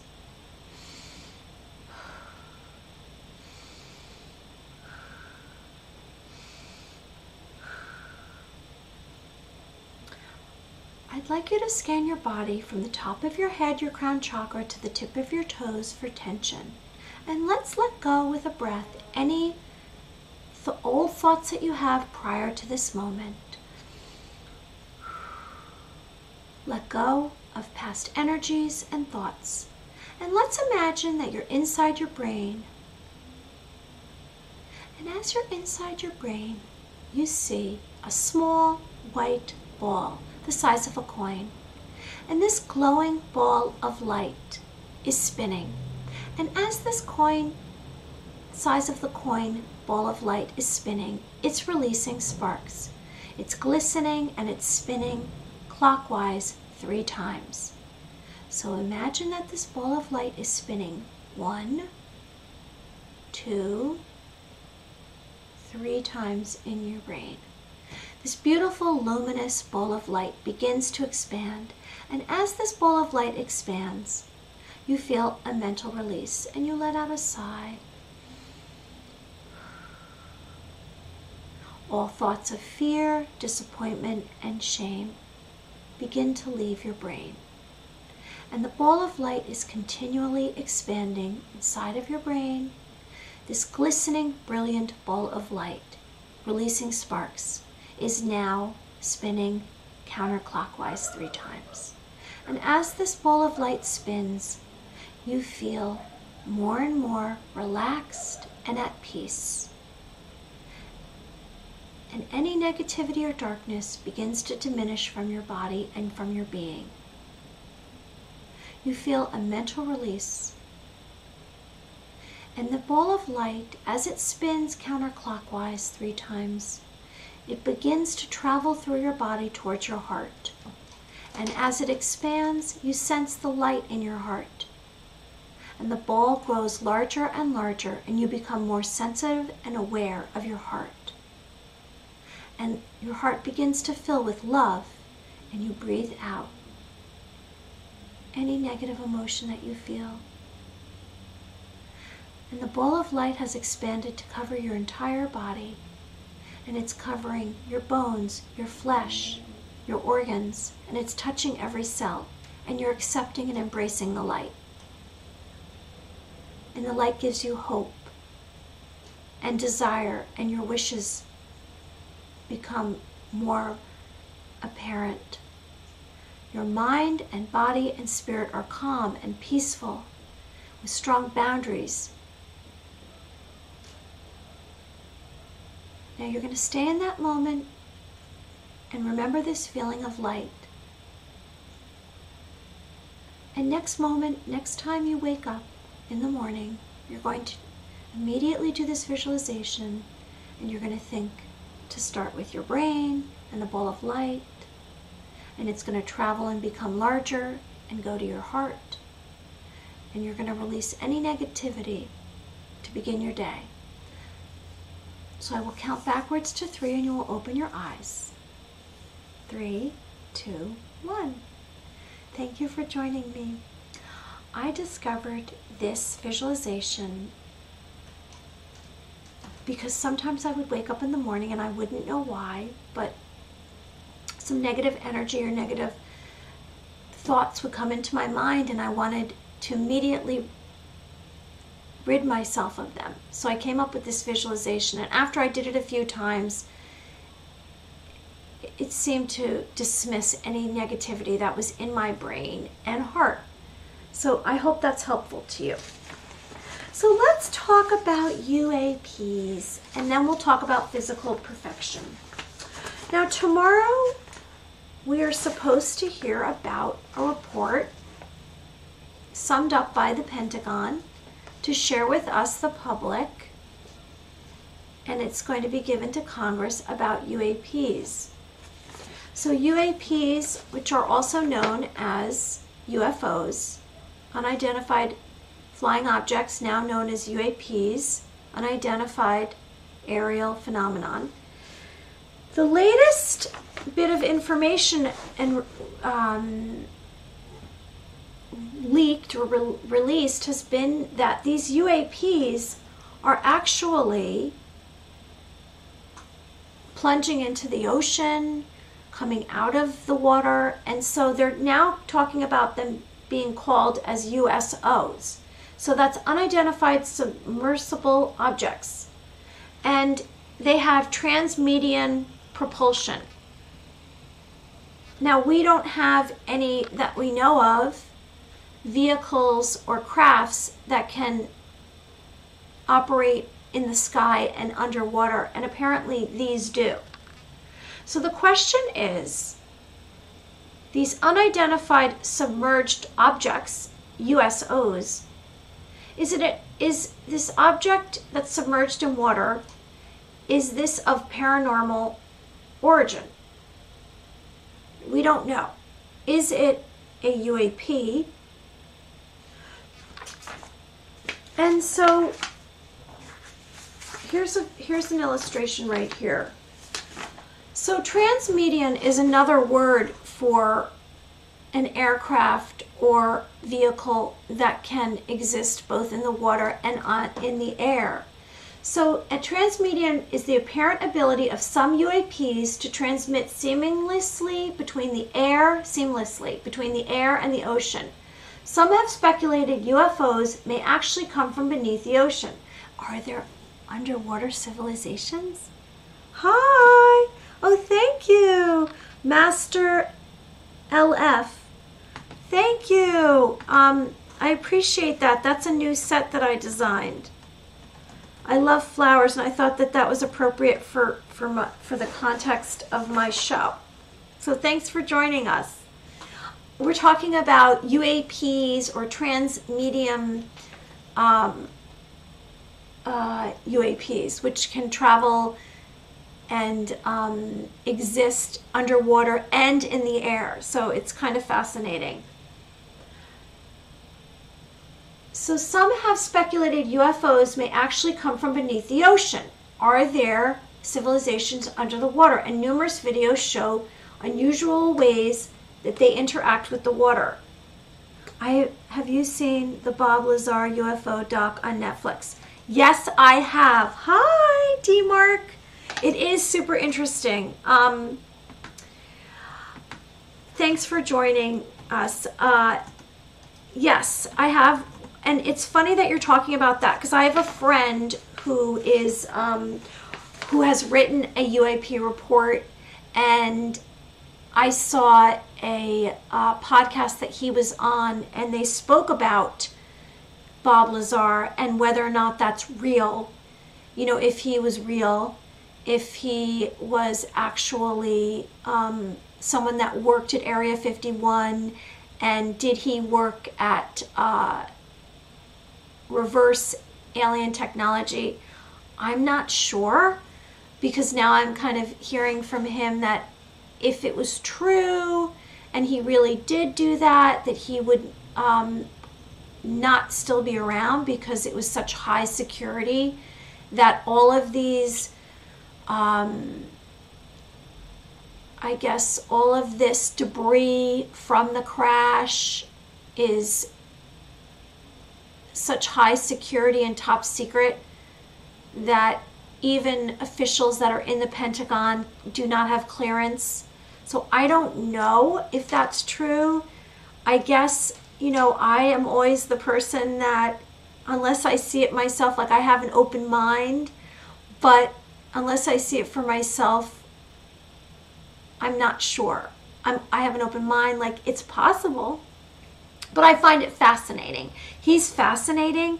My take on it initially when I watched that was, here's a man who was a whistleblower back when, and then he had his life threatened and ruined, and he was anonymous initially, and now he is admitting who he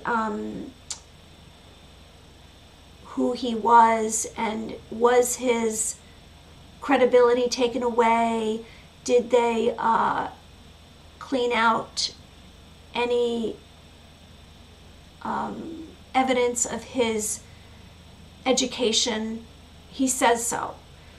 So Master LF says aliens, UFOs exist, but 99% of humanity don't care. They only care enough to have money to buy the new iPhone.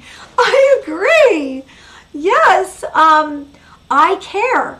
But I think that right now, people are trying to survive. They're existing in a state of survival because our country's undergone so much upheaval in the last 18 months.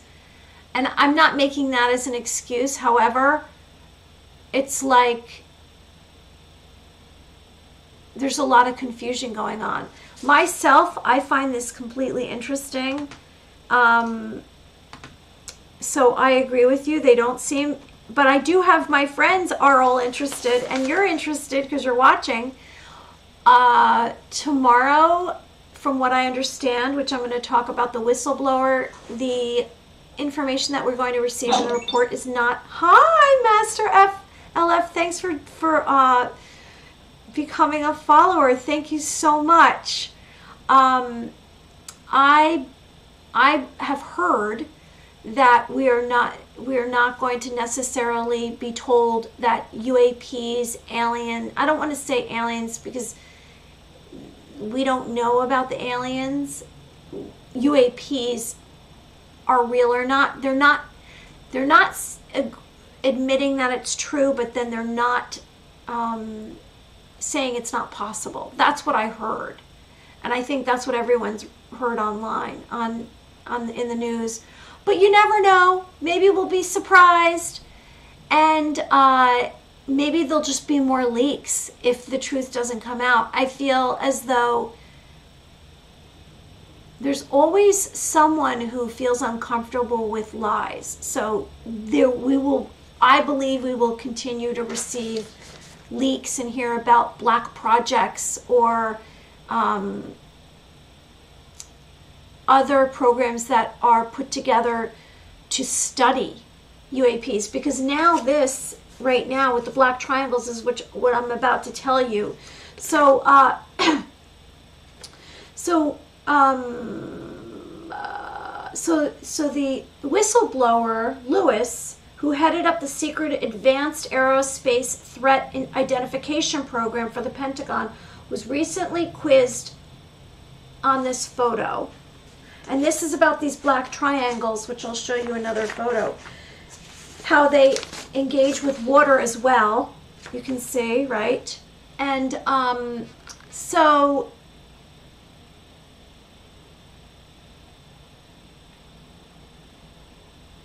He said he can't discuss it, actually, after I read it further. So the propulsion, it's interesting. So they're anti-gravity, and the propulsion does not follow our laws of relativity, right? So this here says, if you can see it right here, this is about the black triangle traveling into the water. So ever since the photo's alleged existence was first reported in 2020, UFO enthusiasts have been begging for its release. It is thought that one of the most compelling UFO sightings ever captured on camera, as it was reportedly snapped by the U.S. Navy pilot. The photo's existence has never fully been officially confirmed by the Pentagon, but many state it exists and have been told as much of the government insiders. So the Sun, this was June 24th today. For many UFO sleuths, it has become one of the holy grails, a picture that would leave no doubt in the minds of skeptics about the reality of the mysterious phenomenon. Pentagon officials reportedly have the extremely clear photo in their possession, as it was circulated last year as an intelligence report by the UAP task force. It was allegedly taken by the pilot in 2019, who spotted the craft as it emerged from the ocean and began to rise straight upwards, first reported. So that's this here, right here. And I also have a video I want to show you from today's article. The Pentagon should go ahead the curve and officially release more material. There was also something about this here. You know, here's an interesting photo. It's comparing this aircraft with a black triangle. The black triangle has been a common part of the UFO phenomenon since the first wave of sightings back in the 1940s. As their name suggests, the objects appear floating in the sky as a dark triangle shapes, often peppered with lights. Some of the triangles have been described up to 120 meters long, and they appear to move noiselessly. Now, I want to show you also, like I have this, you know, they talk about the tic-tacs, right? Here's a tic-tac. So this is interesting. This tic-tac, they keep talking about it as 40 feet. It's so like extraordinary that this actually can fly. We don't see any wings. We don't see any propulsion. So the triangles are all part of this weird and wonderful UFO shape. So there's triangles, there's tic-tacs, right? And then, of course, we don't want to forget the actual original spacecraft, the round spaceship, right? This is the whistleblower. I'll show you his photo, Lewis, which he's been on. I listened to a podcast with him the other day, and he was on Megyn Kelly. It's very interesting if you want to catch Megyn Kelly. It was last weekend.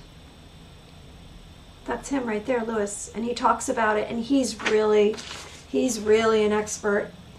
I'll show you the video in a sec.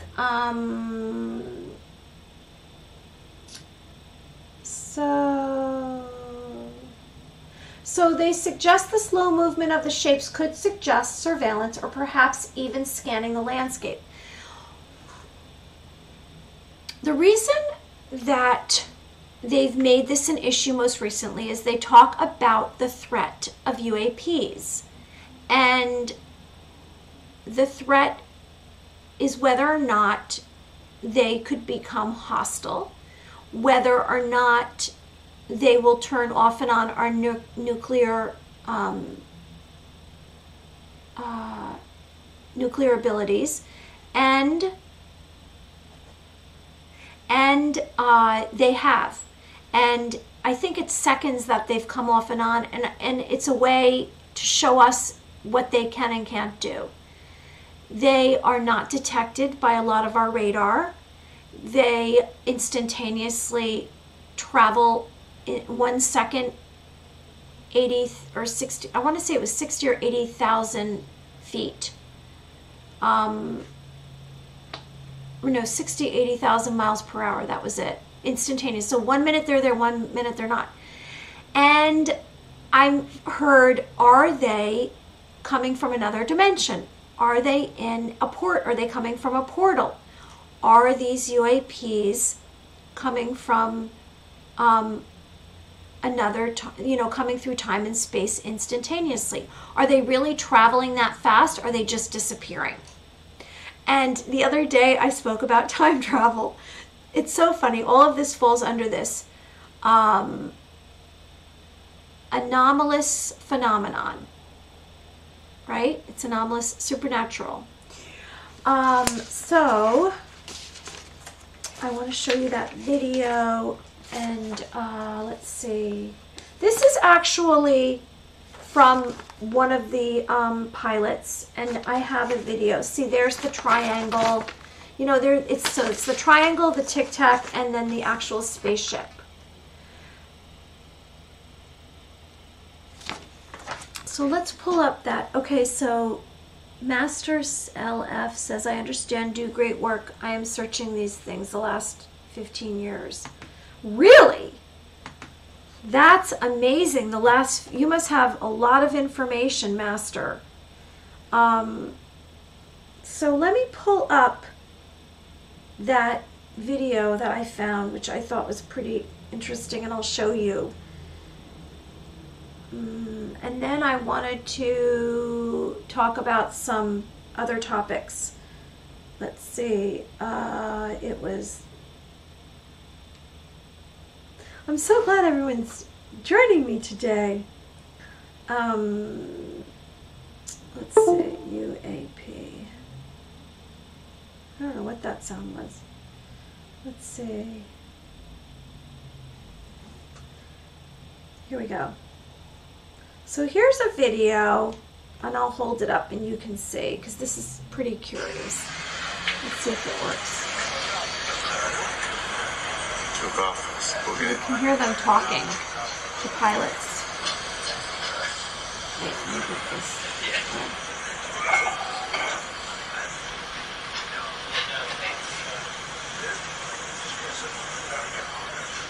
Break Omaha, 15 kid, Rafael Peralta, passability to launch Hilo ASAP. Splashing your bearing range. Sure. Got you in 3 months. Keep going, bro. Let's way down. Make a chance we could probably bring that 35 relatives. Sure. Yeah, I don't know when they published it, but it was in today. It was today in a news article. Whoa, it's getting close. But I guess they're just trying to show how it deposits itself into the water. Topside, gust of 40. What was splashed? Mark bearing range. So that's interesting. That's that, like I said originally, the what do we call it? Where it can travel into water. Transmedium, but unidentified submersible object. Transmedium UFO propulsion.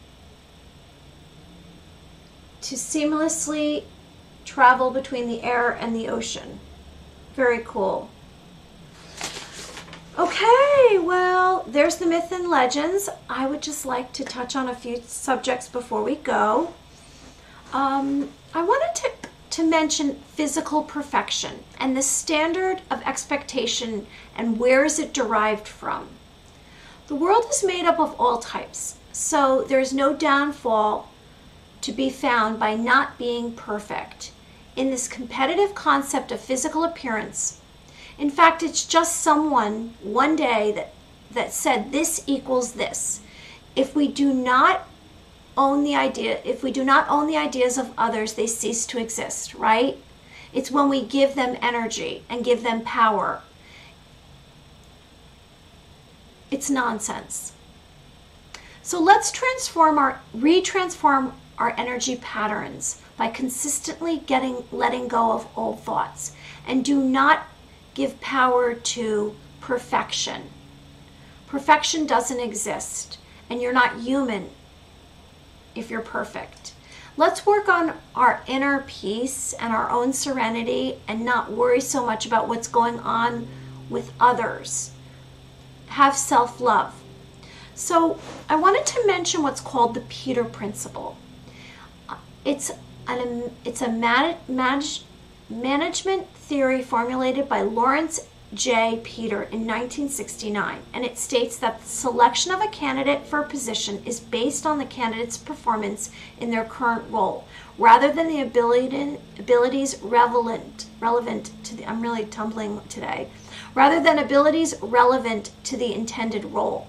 So in other words, the reason I'm saying this is because sometimes I've had clients and they are trying to move forward in their career, and they say, oh, I want to do this, and I say, well, what are you doing right now?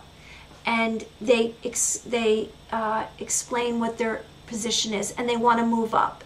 And usually an employer will look at the job that you have right now rather than the job that you want to have. So my suggestion to you is to gain some kind of school or education on whatever it is that you want to become, because you're not going to be able to move out of the position you're in and show others that you can do it unless you are already inclined to be doing it. Like, for example, I'm here and I say I want to be a host, right, on a platform, and I'm a host right here. A bigger platform or a network wants to have someone who has experience. So I say that to you. If you're looking to move up in a position and you send out your resume, or you're trying to interview, know that they will look at what you're doing right now rather than considering you in a higher position unless you have some kind of experience, unless you have a skill set that you can apply to that. But anything's possible. So how would you raise your vibration? And when you raise your vibration, you're attracting a higher frequency of circumstances, opportunities, people. And what I mean by that is a higher frequency is someone who dwells and embodies more light, more compassion, more hope, more positivity. And a lower vibration might be consumed with negative energy, complains, is sad all the time, they isolate themselves. So what we would like to do is, I would encourage you, and I make suggestions to have a higher frequency. So I tell you that I'm here for you. I'm sending you love and light, and I'm your friend, and I want good things for you. And I want all your dreams to come true. So I suggest to raise your vibration, first you work inside. So let's be kind to ourselves. Let's have self-love. Let's look in the mirror every day and say, I love you, I accept you. I love myself, I accept myself. Look in the mirror. And if you can't say that, why can't you say that? Now, the mind is the key to awakening your consciousness. Develop a stronger sense of self through awareness and intention. Self-love, sending love to others, embody compassion, breathe light inside, forgive those who you feel have hurt you. And this will heal you. Because when you release negative emotions like pain, sadness, anger, fear, you're making room for light and opportunity. You can manifest your goals, and I'll give you the 3 steps. Positive thoughts, words, and actions must line up. You can't think bad things and then expect a good outcome. It's just not going to happen. It has to be all the way through. So let's manifest our dreams. How do we do that? With 3 steps. So the first step to manifesting, and when I say that, I mean, what does manifest mean? Making it happen, making it come true. Is it going to come true tomorrow? No, but it's going to come true. The more clear you are, the quicker. It could come true within 2 weeks. You can manifest your dreams within 2 weeks. Now look, it's not all up to you. It has to be when the time is right and the universe is ready for you to have it. So here's how to manifest. Step 1. So what I want you to do is I want you to take a piece of paper and write down whatever it is that you want. It could be something that you want to attain, like you would like to attain a certain job. You would like to have a relationship. You can't really manifest a specific individual. It doesn't work that way. You want to manifest a positive, healthy relationship.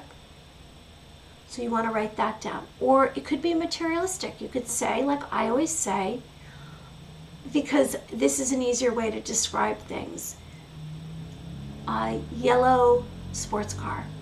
So you're going to write down on a piece of paper whatever it is that you want, and you're going to fold it up and you're going to put it in your sock drawer. And there it stays. Now the next step to manifesting is going to be that you're going to close your eyes. You can do that with me right now. And you're going to visualize whatever it is that you want. And you're going to see in your head whatever it is. And let's say we're going to use my shiny yellow car as an example. So in my mind, I'm going to see the shiny yellow car with all my senses. I'm going to see what it looks like, the color of it. I'm going to imagine what it smells like, what it feels like, and all my senses. Very vivid. And the next step is to talk about it as if I already have it. So you're going to talk about whatever you want to manifest like you already have it out loud. Now you can't tell this to anyone because other people's thoughts can completely ruin your plans and dreams. The only time that you share your dreams is when you've already achieved some concrete possibility, concrete existence, some form of matter. Because a lot of time, even our family, our friends, our colleagues are not necessarily on the same plan as you. And even if you share it with them and initially they don't seem like they're negative, they could have thought something negative, and that will take away from your plan. So you don't want to tell anyone. So the third step is going to be to speak as if you already have it. So I say, my shiny yellow car, it's outside in the driveway, and I love to go out into the shiny yellow car and sit in it's a convertible, and it has black leather interior, and I just love the color, and I like to drive on the highway with it, and in like a beautiful nature environment, and I take the top down, and my hair blows in the wind. And so I'm trying to create as if I already have it. Not that I want it, I already have it. So that's how you manifest. 1, write it down, tell no one, put it in your sock drawer. 2, you're going to visualize it, you're going to close your eyes, and you're going to imagine it as if you already have it. And the third is you're going to speak in present terms about your dream, whatever it is that you want to manifest. Okay. Before we go, I'd like to remind you to send light and hope to others that you meet, and forgive anyone that you've hurt, and accept a sorry for someone. If they say sorry for something that they've done to you, accept and forgive them. So ask for forgiveness and give forgiveness. Oh, I love that. Thank you. Thank you so much, Master. Thank you. So I appreciate everyone today. We have, and I'm going to pull up her name, we have a guest on Monday, and I'll tell you who she is right now. Let me just pull her up because I want you to come. So Monday, her name's Jilly Allison Clark, and she does angelic channeling, and she's an intuitive coach, and she will join us on Monday, and I'll show you her picture. There she is right there. Now you can always find me at maryamyofficial.com, which is my website, all of these streams are up on Twitch for 2 weeks. Then I make clips and then I upload them to YouTube. So you can find my streams on YouTube. And also I have Instagram and Facebook, Mary Amy Official, so follow me. And if you have any suggestions on topics, I want to get back into the flat earthers. And next Monday, I guess we're going to hear all about the UAP report, and we'll discuss that. And anyone else, please, recommend this stream if you like it. I think, oh, I know. Let me just tell you 3 suggestions, sacred knowledge. 1, to connect to a light source, which is go watch a sunrise or a sunset, do a visualization, and find the beautiful glowing light that's in your heart. 2, spend time in nature with no electronics and just have stillness in nature and find your own inner peace. And 3, record your sleeping dreams for the universe to bring you on your ultimate destiny. Because after you start recording your dreams, you will reach synchronicity. And you will be very clear, and you will have a higher vibration, and you will bring new opportunities, people, places, and things into your life and circumstances. Thank you for joining me. You can again find me on MaryAmyOfficial.com, my Instagram, and my Facebook. My blessings to you. I'm here for you. In honor of my Scottish grandmother, Lucille, Lang me your lum reek, which means I wish you good luck and good fortune in the future. And I will see you soon. Be well, and maybe I'll do a stream over the weekend and just say hi. Take care. Bye.